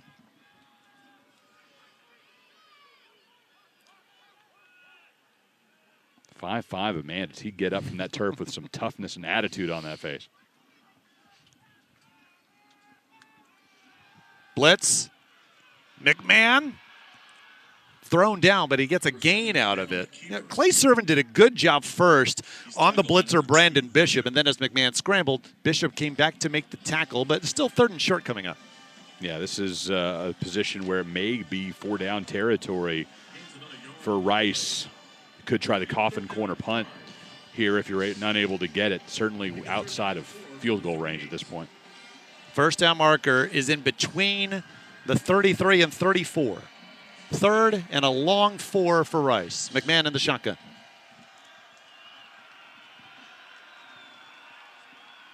Handoff. Broussard trying to get this 3rd down conversion on the ground and won't. So you thought maybe this was 4-down territory. I'm not so sure the way this Rice defense has been playing. But let's see what Mike Bloomgren does. Right now the offense is still on the field. 4th and maybe 3 coming. Yeah, I think this is the right call. Okay. It's to go for it. 4th and 3. You're well out of field goal range. Yeah, the Rice defense has been playing well, but look at that track record as Louisiana has been able to be so successful in the 3rd and 4th quarter. Right, and if you don't get it, still you're making Louisiana move the ball far down the field when they don't have a lot of yards today. 70, in fact. And Mike Decimo now wants Rice to think it over. Will they have second thoughts on this? Louisiana will take their first time out of the half. 30 seconds in duration. I guess my initial thought was maybe you pin them deep back if you can because of their struggles offensively. But yeah, the flip side is your defense is playing so well. If Louisiana gets the ball around the 35, have faith in that defense to make a stop yet again. The only Louisiana score offensively is on a 17-yard drive. And that was on a wheel route as Chandler Fields was able to find Terrence Williams for a touchdown strike. Louisiana defense is led by Lamar Morgan. So both the head coach and the OC for this squad both had great success as student athletes for the Ragin' Cajuns in their day. And in talking with Coach Decimo yesterday, I mentioned he and I were actually in Lafayette at the same time when he was a player and I was an anchor for a local affiliate there. So it's been a very long time, but we do have a little bit of history together. 4th and 3, Rice goes for it. Blitz. McMahon fires, tipped. Louisiana gets the stop. Weiser made the tip. And the Cajuns will have the football incomplete pass. It's a turnover after the turnover on downs. Timeout on the field. Media. Now can this Rice defense step up after the Cajun defense prevents the Owls from going up by more than 5?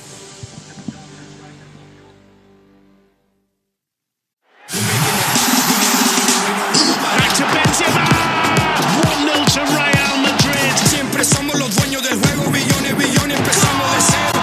We're making it, dinero, dinero, y no vamos a parar. Tennis is superb. Tennis is fire. Tennis is sick. Let's go. Come on. This is tennis too. Good morning. It's my first time. Not mine. This is the best place to be right now.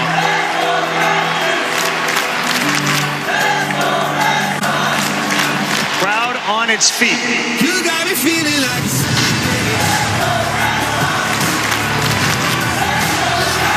It's like a religion.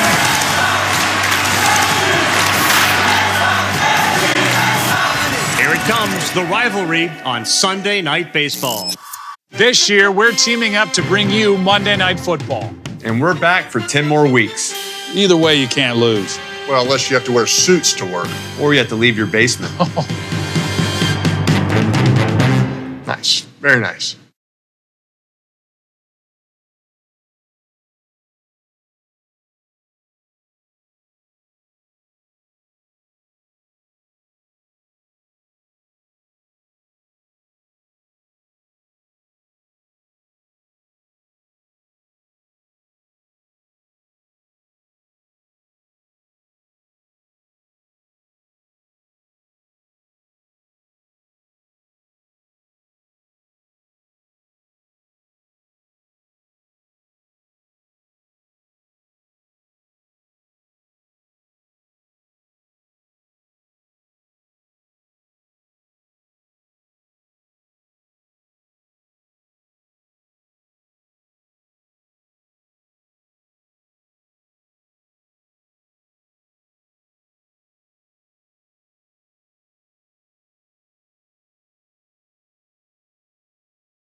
imagine Cajun fans have been wondering, when could we see Ben Wooldridge in the second half? And here he is. It's just his second drive of the game. Last week, he led the comeback against Eastern Michigan, going 12 of 13 passing for 169 and 2 scores. He's 0 for 1 passing today. But again, this is just his second drive of the game in place of Chandler Fields. Handoff on first down, and Jacob Capote nowhere to go. It's a loss. I like the play call in putting the ball in a back's hand on the first play there, trying to get Wooldridge a little bit warmed up and used to the situation because there's a big job at hand for him. But Rice apparently thought that was going to be the call as well, met in the backfield in a big way. Capote is the Cajuns' leading rusher with 33 yards. But Chris Smith is second with 8. Owls have been great against the run tonight. Second and close to 12. Wooldridge will look to throw. Pressured, fires, and almost intercepted. It was Gabe Taylor getting in front of Jacob Bernard and almost had his second pick in as many weeks. Last week we saw him dash 91 yards to glory with his first career pick six. It was the third longest in Rice football history here with a big PBU. Cajuns tested Rice deep in their last drive on second and third down. Chandler Fields short arm both throws. Now a deep play situation on 3rd and 12 with Wooldridge at quarterback.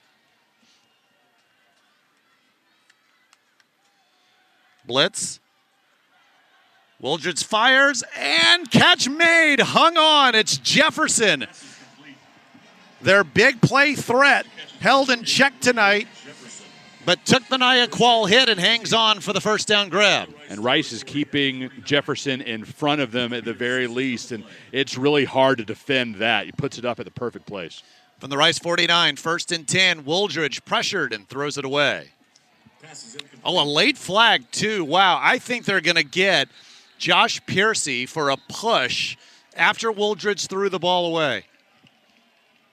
If that's the case, unnecessary. Personal foul. Roughing the passer. Number 12, defense.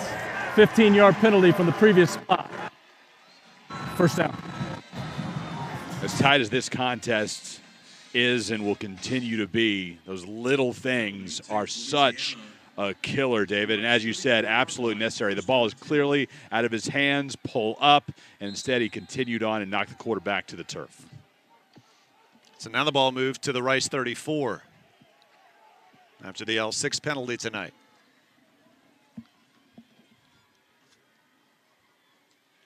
Wooldridge, hands off, and trying to squeeze through with Smith, and this is one of their better runs of the night. He's able to get 8. Smith, as you mentioned, just rolling on the field. Ball. Second down. Really hasn't been able to do a ton tonight. This is for a first-team All-Sun Belt preseason selection and somebody who's on the Doak Walker Award list as one of the nation's top running backs. So Rice is going to call timeout. Scott Harden did announce after the tackle that Rice will take their first. The runner was ruled down. So I was wondering for a minute if he wants a review here or if he's just calling timeout to give his defense a breather. This is easily Louisiana's best drive of the night, yardage-wise. They'll have it 2nd and 2 from inside the Rice 30. Let's take a look around Conference USA on this Saturday night and look at the bottom middle of your screen. The Roadrunners hanging with the Texas Longhorns in Austin. Score tied at 17 right now, and that game has just gone to half at DKR Memorial. And bottom left, Louisiana Tech in contention against the 5th-ranked Clemson Tigers. Patrick McNeil for La Tech with over 150 yards passing thus far. Around the rest of the league, Middle Tennessee having no trouble with Tennessee State. Charlotte with a small margin over Georgia State late in that one in Atlanta. Florida Atlantic down by 9 to UCF.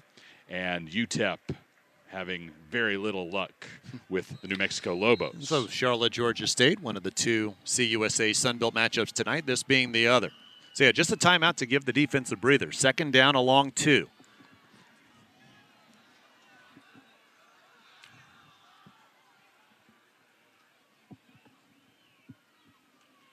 Wooldridge will look to throw, fires, and too low for Smith. He was wide open. I need to give my requisite reminder to all those watching with their ESPN accounts. You are able to pull up multiple games at the same time. So you don't need to leave us. You see those close games between UTSA and Texas and Louisiana Tech and Clemson. Multiple windows. It's a solution. Well, here is it 4-down territory. Third, a long 2, first down marker at the Rice 24. Wooldridge, hands off. Smith, short. It'll be 4th and 1. Chris Conti was there first for the L's. Chris Smith, the ball carrier, stopped short of the line of game. Well, Louisiana has the leg here with Preston Stafford, I believe, to have a really good opportunity, but they're going to keep the offense on the field, trailing by 5, just 3 minutes left in the third quarter.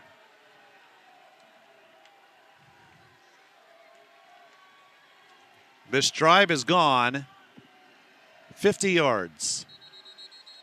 And as mentioned, easily yardage-wise, the best drive of the night for Louisiana. Second out of the half. Mike Desimo's going to think it over here as he calls timeout. And there's just, I believe, one timeout left for the Cajuns now. 3:06 to go in the third. We saw Stafford and Kenneth Almendarez for the Ragin' Cajuns able to hit field goals from around this distance during practice, not maybe consistently. You see the left side of your screen. Stafford's out there now, but is he just getting a couple of warm-ups in the air? And we'll still see the offense on the field anyway.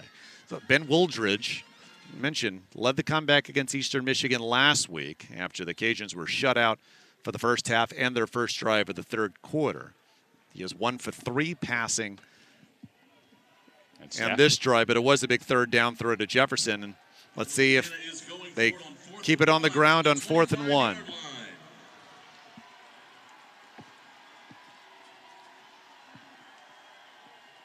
Handoff. Smith slips a tackle. Flag down.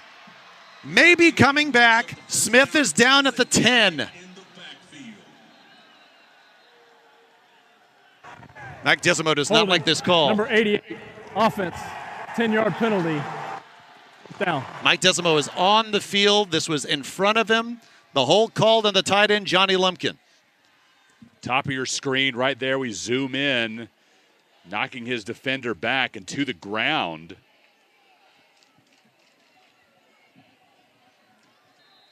That's a tough call to make. Well, now you're in no man's land. You're 4th and 11. They're going to bring out Preston Stafford? It does look like it. He's 1 of 2 on field goals this year. His make from 36, his miss from 43.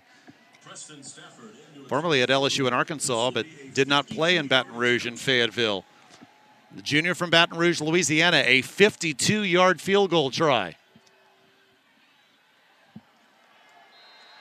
Not close. Penalty. The big story of this drive on a first down run, or would-be first down run, rather, by Chris Smith. Instead, the Owls hold. Huge, huge call. That is the biggest, that's the difference in this ball game right now, that hold. And Mike Desimo, I think, had reason to be excited on that sideline. And we'll get one more look at it, as right now this is the call of the game, play of the game right here. Right hand. And obviously we're seeing it in slow motion. Sure. Officials are seeing it in real time. But, again, that's right in front of the Louisiana head coach who disagrees with this one. Trayshawn Chamberlain was the one that drew the hold. It's one of those penalties that I think if we talked to Coach Desimo after the game, he said that could be called almost every single play. From the 35, 1st and 10 for Rice, up 5, play action. McMahon pressured, sacked. I think he wanted to go deep to Esdale, but he was double covered. And instead, the sack moves the ball back behind the 30. Tyree Skipper, redshirt freshman from New Orleans, first sack of his Louisiana career. No, they were closing in on him quickly. No opportunity to get the ball. And like you said, double coverage. So even if he would have made a snap decision to throw, it would have been bad news.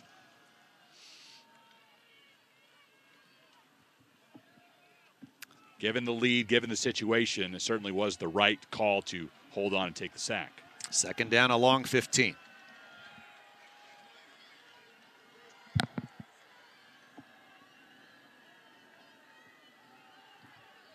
Pressure coming again. Quick fire and catch made. Yes, it's Bradley able to haul it in. 3 yards shy of the marker. He beats Cortland Flowers. Love Bradley using that big body in the middle of the field. Big first down for the Owls. Excuse me, they'll be short of the line to gain by a few yards. Significant pass, but after that previous sack, Rice still left with 3 yards to gain. The reception gives them 12 of the 15 they need. 3rd and 3.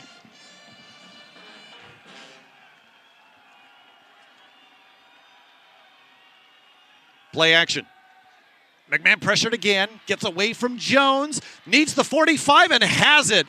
A late flag, however, in the backfield. McMahon's marked down to the 49, quite possibly coming back. Holding. Offense, number 71. 10-yard penalty. Repeat. 3rd down. As long as he was dancing around, that almost seemed like it was going to be inevitable. All the movement he was doing in the backfield, that's just too much time to leave for your offensive lineman, and eventually you're going to see it's the top of your screen. Yeah, it comes, though, late in the run. And it is Clay Servin, the left tackle. 3rd and 13 now from the 32. Under a minute to go, 3rd quarter. Louisiana, 15-game winning streak, longest in the nation. Call this a litmus test for the Owls. They've been up to the challenge so far. Cajuns just bring 3. McMahon, deep up the middle, man open! Catch made! Esdale! Past the Louisiana 30.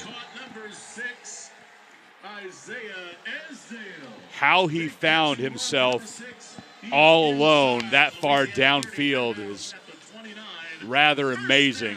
The protection breaking down for the Raging Cajuns, and he had 4 or 5 yards of separation when that ball came into his hands. The West Virginia transfer at 56 catches in Morgantown. Gives the Owls the ball in Cajun territory. That's the end of the 3rd quarter. For the 7th time. But just a 19-14 lead for Rice as we head to the 4th.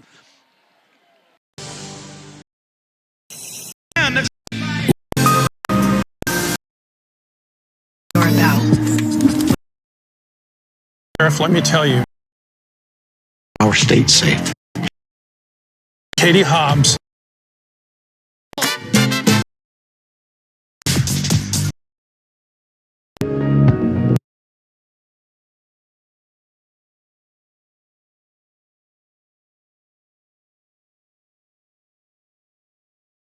Isaiah Esdale, it's 1st and 10 from the Cajun 29. Plenty of these players that we're seeing tonight in the MBA program. And, of course, the tough academic standards here at Rice to go along with the tough standards on the football field. TJ McMahon, one of the 7 listed there. McMahon, 20 of 31 passing for the game. But most importantly, no picks this half after 3 in the first. To be able to manage the course load that it takes to be in that program here at Rice is incredible, and they are able to show all these younger players who are having to get used to working towards this world-class degree while playing big-time college football. They can look 10, to any offense, of those 6 leaders penalty in that locker room to understand. False start before our first official play of the 4th. 8th penalty for Rice for 60 yards. Cajuns have 7 for 68, including a key, and Cajun fans would say controversial holding call on 3rd down of their last drive in Rice territory. Led to a missed 52-yard field goal. 1st and 15.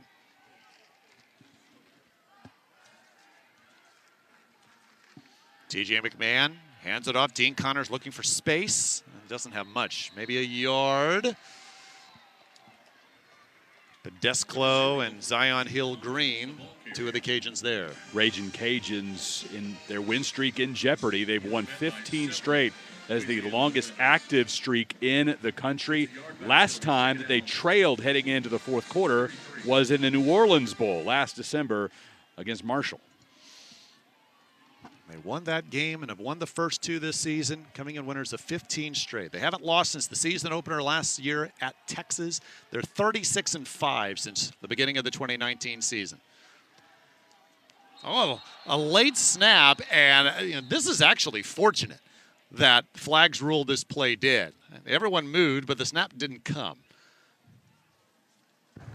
Illegal snap. Offense. 5-yard penalty. First down. I mean, Rice will take 5 yards instead of what might have been had that play kept going. No, it ended up working out in their favor very well. Still, this fourth quarter not off to a great start for the Owls, but like you said, take this rather than the alternative. 10 yards and penalties. Under a minute gone by in the fourth. 38-yard line. We're at second down 19. Second down, and I call it a long 19. First down marker is just shy of the 19-yard line. McMahon looks to throw. Up the middle, caught. McCaffrey past the 25. McMahon's pass is complete to number 10, Luke McCaffrey. McCaffrey's 9th grab, approaching 100 yards on the night.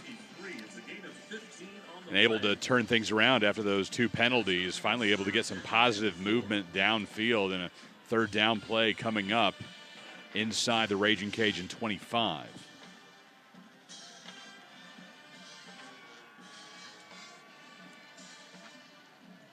They had need some good success on third down so far tonight, David. 7 of 11. Rice needs the 19-yard line. Handoff. Broussard. He gets the first down. Number 30, Broussard powers his second key third down conversion on the ground. Trahan finally brought him down, but he gets to the 16. And Broussard, more of that intellectual brutality that Rice has. We mentioned the NBA. He is in the Masters of Bioscience program here at Rice. That sounds really, really hard. Sometimes I think I'm a pretty smart guy. Then I come here and I hear all that, and I'm like, happy I have my degree. It's nothing close to what these young men do. And of course, then they gotta wake up early, practice late, do what they do on the football field also. 1st and 10. Broussard trying to cut it back. That's a good patient run. He gets about 5. Quibido now double digits in tackles today. Oh, he threw a punch. He threw a punch at Braden Nutter, and one of the men who's had the best games defensively for the Cajuns tonight. Is this the second ejection for a Cajun player? You could see that clear as day.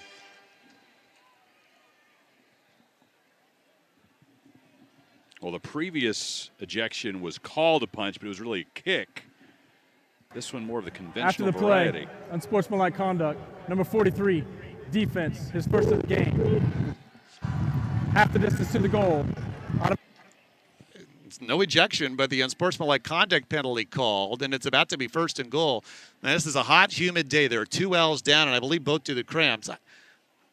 If a kick on the side, well, to 12 minutes, 27 seconds. You know what? He's lucky he didn't land it higher. I'll say that. There's no doubt there's an unsportsmanlike conduct penalty that is there. But Quibido does stay in the game. And there's Rosner, who's getting the cramps in his left calf. And that, on second look, was more of a get off of me type movement than it was a I'm rearing back and I'm going to punch you in the face. I agree, yeah. On first look, I thought right away he might be kicked out. But I think that's the right call to keep him in. So Rosner is still getting treated for cramps. And I think it's Shea Baker also who has to be helped out.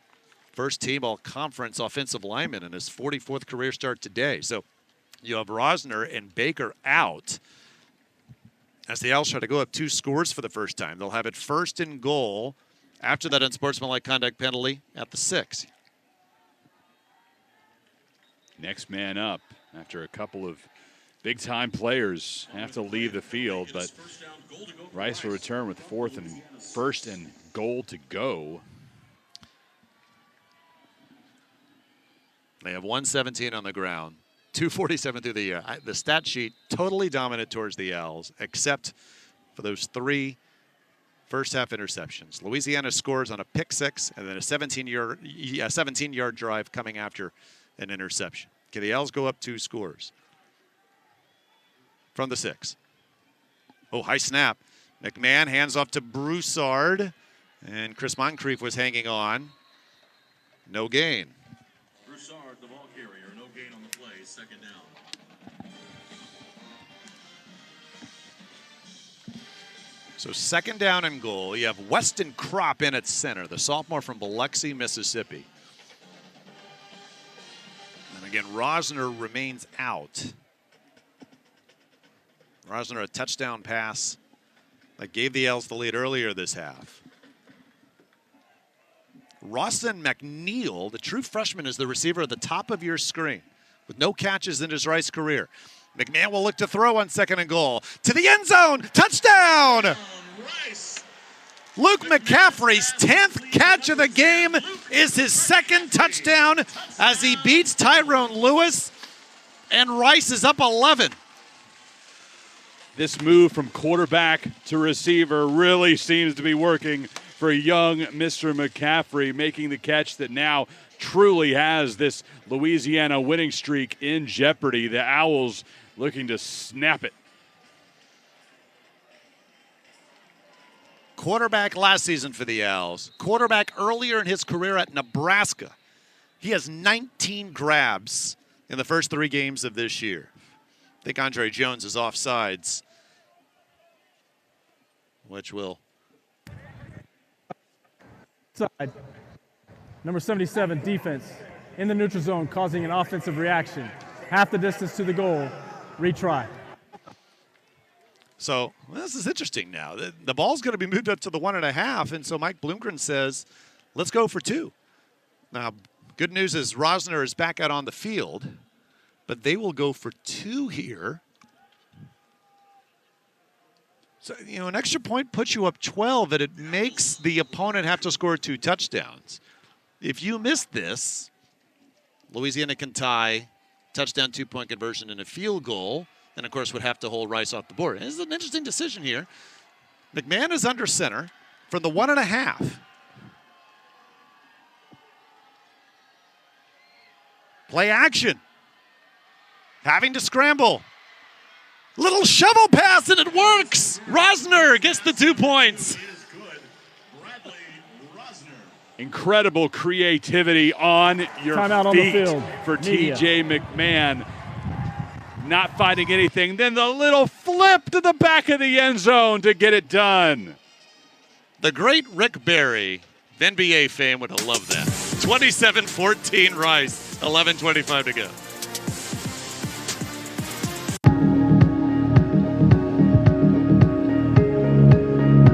This year, we're teaming up to bring you Monday Night Football. And we're back for 10 more weeks. Either way, you can't lose. Well, unless you have to wear suits to work. Or you have to leave your basement. Nice. Very nice.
T.J. McMahon getting the job done on this drive for the Rice Owls. A 9-play, 65-yard effort that took 6 minutes and 7 seconds, delivering some really nice balls throughout this entire possession and eventually getting it to pay dirt for the Owls. And right now the Cajuns on the verge, in trouble.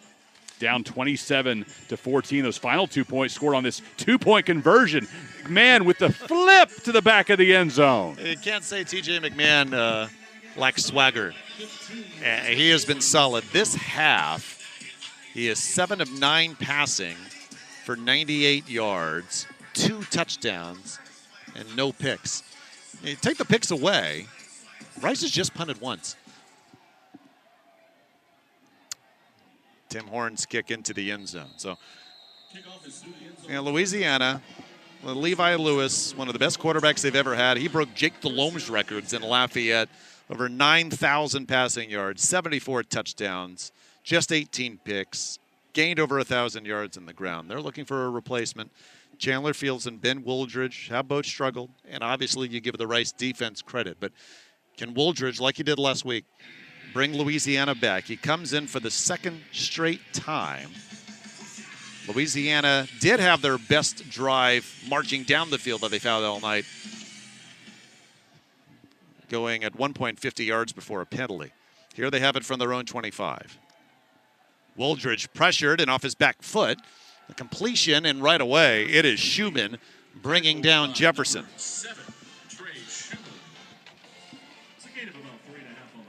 We talked about the Louisiana pressure, and that was the key to T.J. McMahon's 3 picks in the first half. This Rice pressure has been really consistent all night. Yeah, they're making life difficult for both of these raging Cajun quarterbacks. Neither of them have been able to get much of the job done. Huge credit to that defensive front. 2nd and 6. Wooldridge fires and open. They gave Jefferson space, and he makes the catch at the 45. And again, a big key for Rice is not letting Jefferson get behind that last line of defense. They're keeping him in front, but these are big chunks to let go at this point in the ball game. And still over 10 minutes left. From the 45, 1st and 10. Rice brings 4. Wooldridge lobs a throw. Another catch. Lance Lejean, former quarterback at Maryland, hauls it in. And down at the Rice 35. For Rice, number 33, Myron Morrison with the tackle. Nice delivery there, heading towards the sideline. Clock keeps ticking, getting to 10-minute mark. It was a gain of 20. 1st and 10.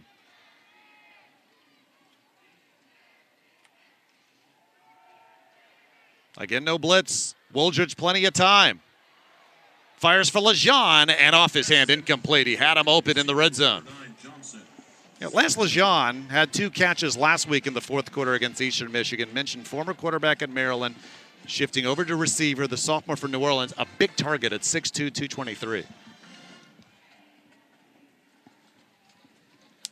2nd and 10 now.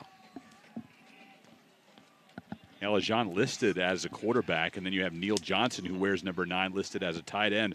Raging Cajuns may lead the nation in double numbers. 2nd and 10, Wooldridge.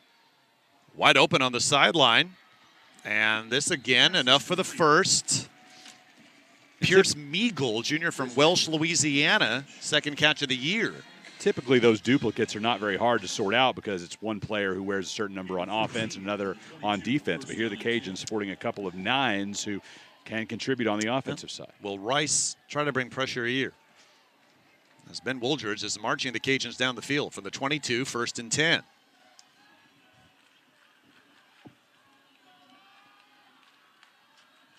They blitz.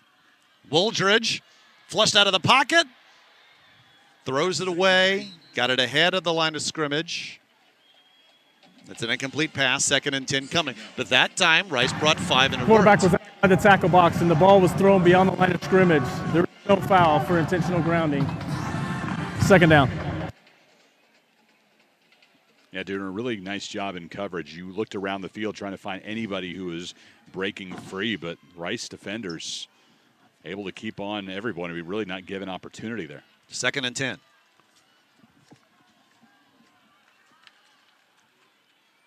Handoff, and it's Smith. Oh, takes a lick, stays on his feet, still going, and Chris Smith is going to score. An amazing run, and the Cajuns are within 1 score at Rice Stadium. Smith, somebody that the Raging Cajun coaching staff is looking to really break out here tonight. He was banged up a lot near the end of the year last season. This year, starting to find his way, had 80 yards with a touchdown rushing already, and adds another one here tonight against Rice as the Raging Cajuns look to go on the comeback trail. When you have the nation's longest winning streak, 15 in a row, he will be hard to put away. I know it's a cliche, but this team knows how to win. They're within 7. Preston Stafford's extra point is good. There may be more onus on the Rice offense here to add to their lead. Still 9:17 left. Easily the best touchdown drive for the Cajuns tonight. Chris Smith able to finish it off.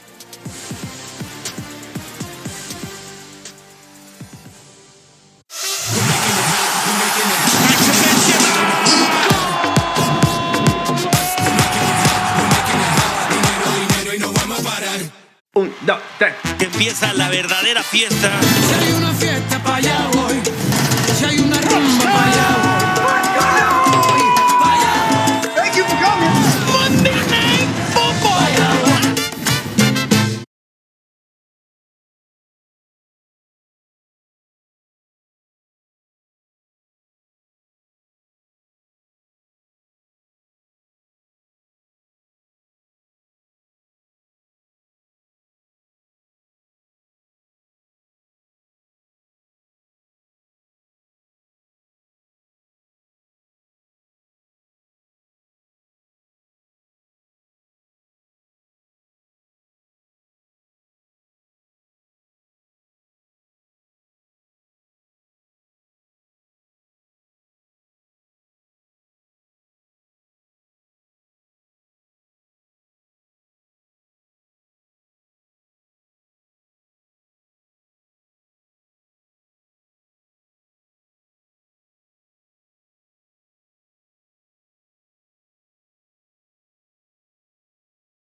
Louisiana just had 93 yards in total offense before Ben Wooldridge led this drive. 7 plays, 75 yards, and Chris Mikoski just took 2:08 off the clock. You know, really impressive to be able to move that ball down with authority and establish a great presence here in the final quarter of this ball game when Cajuns have certainly been struggling in a major way, and to allow Smith to finish off that drive as well. As much as we know about the way he stepped up as a leader last year after he got banged up and really came through to lead those younger running backs through the course of the final few games, and now to step up and have a significant role in both last week's game and this week. Had a 20-yard run for a touchdown the first play of the fourth against Eastern Michigan in last week's win. Another touchback off the foot of Thomas Leo. TJ McMahon's had himself a nice second half. 7 of 9 passing, 2 touchdowns. I mean, after that drive by Louisiana, and again, it just took over 2 minutes.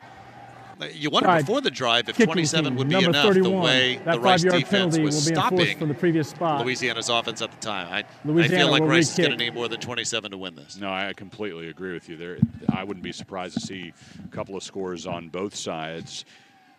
Defense, you're right. Defense has been playing well at times, but Louisiana offense is in sync, it appears, at this point. They found an answer by changing quarterbacks.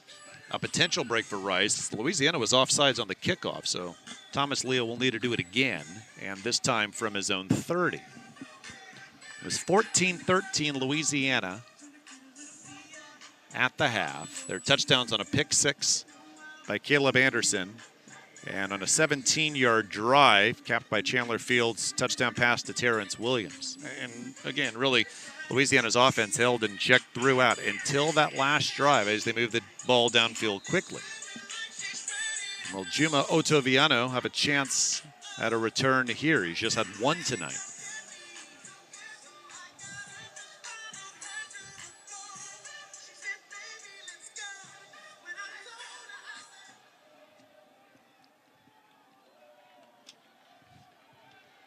Otoviano will take this from the 10. Burst of speed. And so because of the offsides, Rice will have a few more yards. Instead of the 25, they'll start at their 30. Patrick Mensah, another special teams tackle. So Rice has had the ball for 33 minutes, 15 seconds. Louisiana 16-33. Rice is 8 of 12 on thirds. They're still outgaining the Cajuns 370 to 168.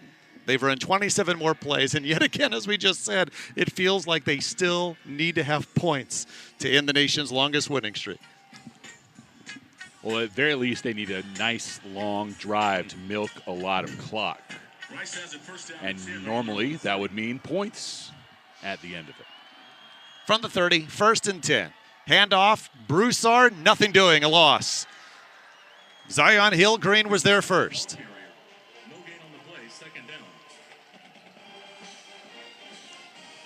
He's able to bust through the gap and get to the running back in the backfield. Short loss for the Owls.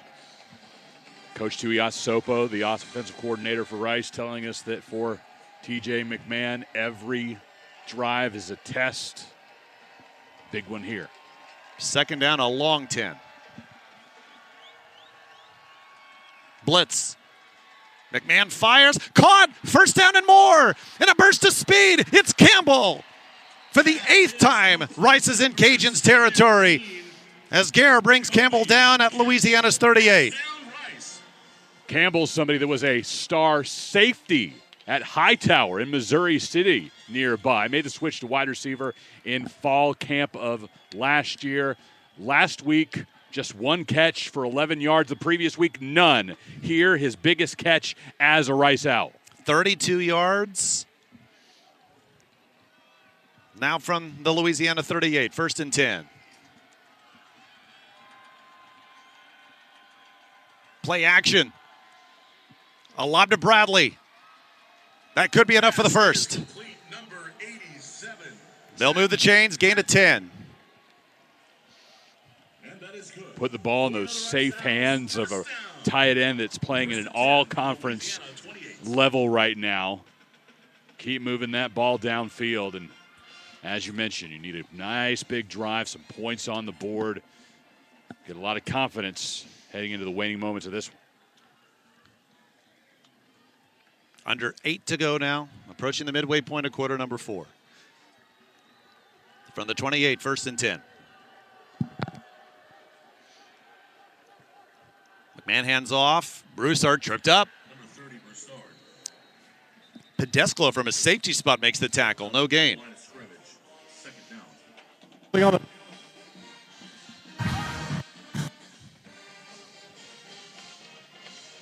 Cameron Montgomery will make his way back into this game. We've seen him bust out a couple of good long runs. That quick burst can result in a quick 5 yards. Luke McCaffrey will be on the bottom of your screen. 10 catches, including a couple of touchdowns tonight. Does McMahon look for him here on 2nd and 10? Looking the other way, fires and catch made. At first, Gare made a beeline towards the football, and I thought maybe he'd get to it. But the pass does get to Esdale in time, and it's 3rd and short. Yeah, very quick fake to Montgomery. Draw the defenders off by just a hair and able to deliver that ball on time. And it took that split second to make that connection. Yeah, you see Gare slam his hand to the turf. I mean, I think he thought, too, once he made his move, that maybe he'd get to the ball. But instead, a gain of 8. And again, 3rd and 2 now.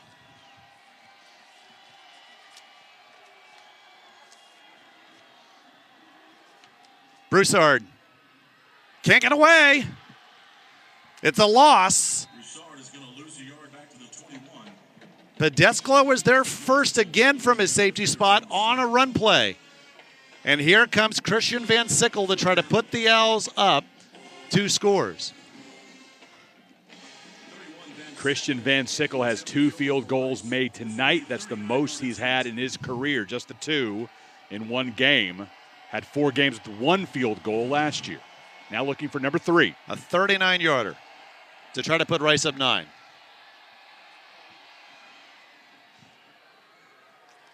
He's got it. But a flag is down. This may be offsides on the Cajuns. Rice thinks so. Offside for 7. Defense. 5-yard. Throw and a first down. Eric Guerrer called for the offsides and a fresh set of downs for Rice. He's on the bottom of your screen. And yeah, no question. Free 5 yards for Rice, so take those 3 points off the scoreboard and put the Rice offense back on the football field.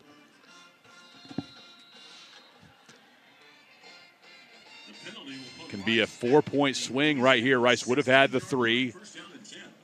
Now still an opportunity to score, but of course Louisiana could disrupt things and end up not allowing any. An old-fashioned offset eye, McMahon under center. He'll hand it off. Connors breaks through. Past the 10. Sam McGuffey style leans over a man, and it may be first and goal. Casey Osai finally made the tackle. 0-on-0 crime is Cam Pedesclo is hurdled over, and Rice gets a first and goal. I love the moxie. If you're going to do that, make sure you hold on to the football. I mean, a turnover looks to be the one thing that could just kill the Owls here. Obviously in field goal range, but they want to cash in with 6 more. Under 5 to go.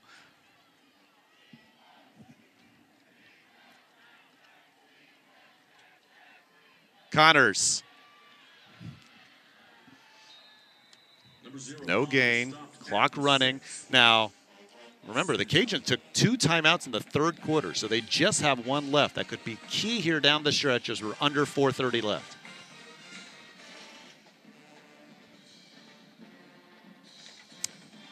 Chris, I cannot imagine Rice is going to throw the ball on these next 2 plays. Run the ball, get clocked down, try to go up 2 scores. If you're just joining us, this has been a lot of fun. Rice is trying to end the nation's longest winning streak. The stat sheet is totally against the Cajuns except for turnovers. Biggest reason why they're still in it. It's like you're just trying so hard to slay the dragon. And can the Owls do it? We're approaching 4 minutes to go. I know Rice has had huge wins, and they won at nationally ranked Marshall in Mike Bloomgren's career. I'd say this would be their biggest win, though, of the program if they can get it. Just the way it's gone. 2nd and goal. Broussard squeezes through, trying to get there. Forward progress stopped at the 2. There's an argument to be made, for sure. Knocking off a nationally ranked Marshall team in 2020, huge, clearly. But the fact that the Raging Cajuns came in here with the nation's longest winning streak, and you have the chance to snap that, Coach Bloom very well may vault that to the top of his list. Although I imagine you'd also say they're all big. It doesn't matter if they're McNeese, Louisiana, Marshall, or Alabama. They're all big. 3rd and goal.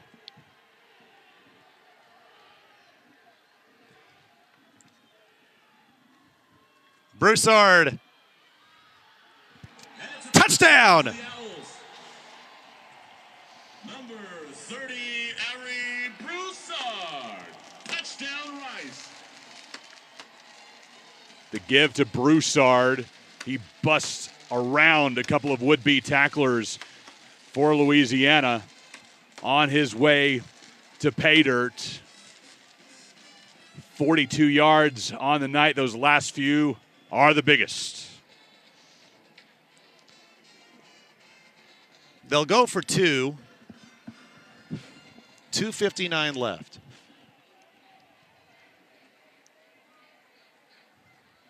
The Owls going for 2.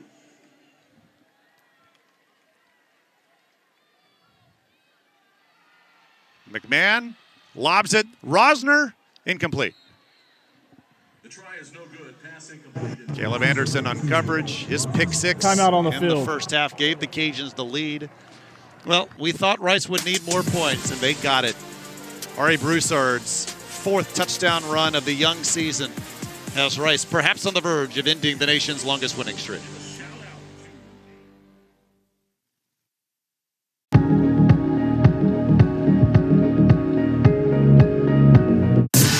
Sunday Night Baseball, Sundays at 7 on ESPN. 1, 2, 3. Que empieza la verdadera fiesta. Si hay una fiesta para allá voy. Si hay una rumba para allá voy. Thank you for coming. Monday Night Football. What we're witnessing is historic. The chase for 62. And an American League home run record on Sunday Night Baseball.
Lead to 6 with an 11-play, 70-yard drive.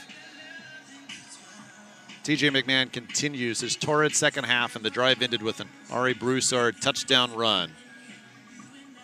McMahon this half is 10 of 12 passing for 148 yards. Not over yet, but looking good for the team in blue. 33-21 as, again, Tim Horn will kick this into the end zone, and it's a touchback. We'll take another break. And the Owls hold on and end Louisiana's winning streak at 15.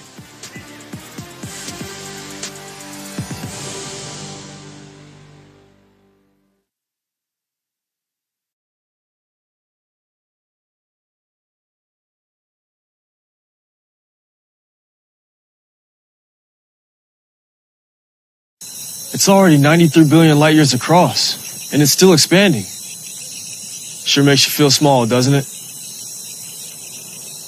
I still feel pretty big. I still feel pretty big. Let me stand next to your fire. Hey, let me stand next to your fire. Whoa, let me stand, baby. Bleu de Chanel, eau de parfum. Oh.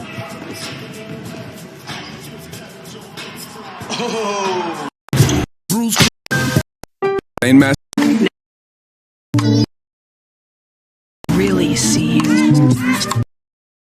Told who's boss. To cap the scoring drive that puts Rice up 33-21. We've seen some offensive fireworks from the Owls tonight for sure. Great to see the skies light up here on South Main, and they're leaving the grand finale of those fireworks if 2 minutes and 59 seconds more can tick off with Rice still in the lead. Ben Wooldridge at quarterback, 5 of 10 passing, 69 yards, throws deep, first down, and that's juggled incomplete. It was intended for Smith, and it's Morrison, the weak side linebacker that was with him step for step. Yeah, great job in coverage right there, as you said, just stride for stride and able to move that right hand in there instinctively and perfectly as the receiver was putting out his hands for the ball. Cajuns throttled Eastern Michigan deep last week, scoring 49 second-half points, but that really hasn't happened tonight against this Al defense. 2nd and 10. Wooldridge, pressure coming, fires, incomplete, and Ichuku was right there, almost with the sack, and Dunbar provided the coverage with Jefferson, the intended target. Yeah, and Ichuku nearly bringing him down. He had a sack of Caleb Williams back in the opener against USC, another 1.5 against McNeese. He needs one more sack to match his career best, which was 4.5 last year. 3rd and 10.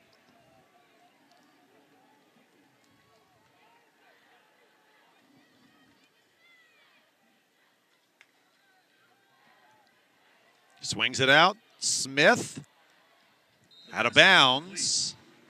It is 4th down. And Dunbar providing the stop again. It's going to be 4th and 3. Cajuns must have this. The approach, the maturity that Smith has about everything that he does. And you want consistency in somebody who's going to be sure to make a play for you. Cajuns will do well to call on him again. Rice players on the sideline telling the fans behind them, get loud here because this really is the game. If the Owls can make the stop, they're going to end the nation's longest winning streak. 4th and 3. Quick throw, incomplete. Pass is tipped, nearly intercepted. Turnover on downs. It's Rice Owl football. Sean Fresh, the closest Owl there. And Rice is going to end the 15-game win streak of Louisiana. Sean Fresh took a kick to the head earlier tonight, but he will gladly accept any pain that it takes to come away with a victory. And the Owls will now have first down inside Raging Cajun territory, just over 2 minutes to go, a 12-point lead, and he's got some props to go along with success. Well, they have the turnover king robe now, and not an interception or fumble recovery, of course, but Louisiana did turn the ball over on downs. In addition to the robe, that's a staff with an owl head on top, given to Fresh for his defensive play. Handoff on first down, that's West. The reason I think this is Mike Bloomgren's biggest win at Rice, they've won at Marshall and UAB. Louisiana will take their 3rd and final timeout of the half. Those were true upsets. Please reset the game clock to 2 minutes. Look at this game. 5 the yards seconds. are 435 to 175. 205. I don't think this is an upset. I think this shows where Rice is right now. And look, Cajuns lost Levi Lewis. This is a 30-second. Maybe they're going to take a step back compared to previous years. We'll see. But look at the yards. I mean, it has been domination, and the only reason why the Cajuns have been in it was because of those 3 interceptions in the first half. Sure, you wipe those away, and this is a dominant win for the Owls, but what a great boost of confidence this does. And now you've got a 2-1 ball club heading into your crosstown rivalry game at Houston after the Cougars are coming off a loss to Kansas this week.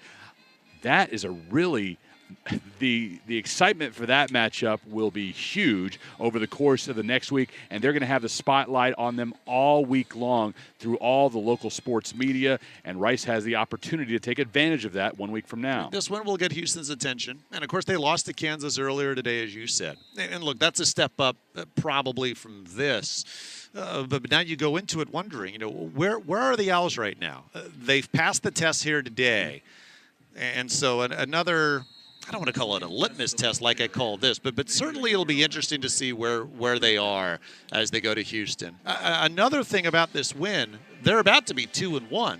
And so regardless of what happens next week, Mike Bloomgren has come out and said it's time this program makes a bowl game. Right. It's been a while. They just have to go 500 in Conference USA play now. regardless of what happens. If they upset Houston next week, then obviously there's just 3 wins away from them. Plenty of opportunities there, and you and I will see another one of those 2 weeks from now. We'll be reunited for the game against UAB right back here at Rice Stadium on October 1st. That's a really good UAB team, one of the favorites in the league. But the Owls are going to have confidence now. West on 3rd down. He may be down just shy of the first down marker. It's going to be 4th and short coming. And the Cajuns just used their final timeout. They can't stop it as we approach a minute to go.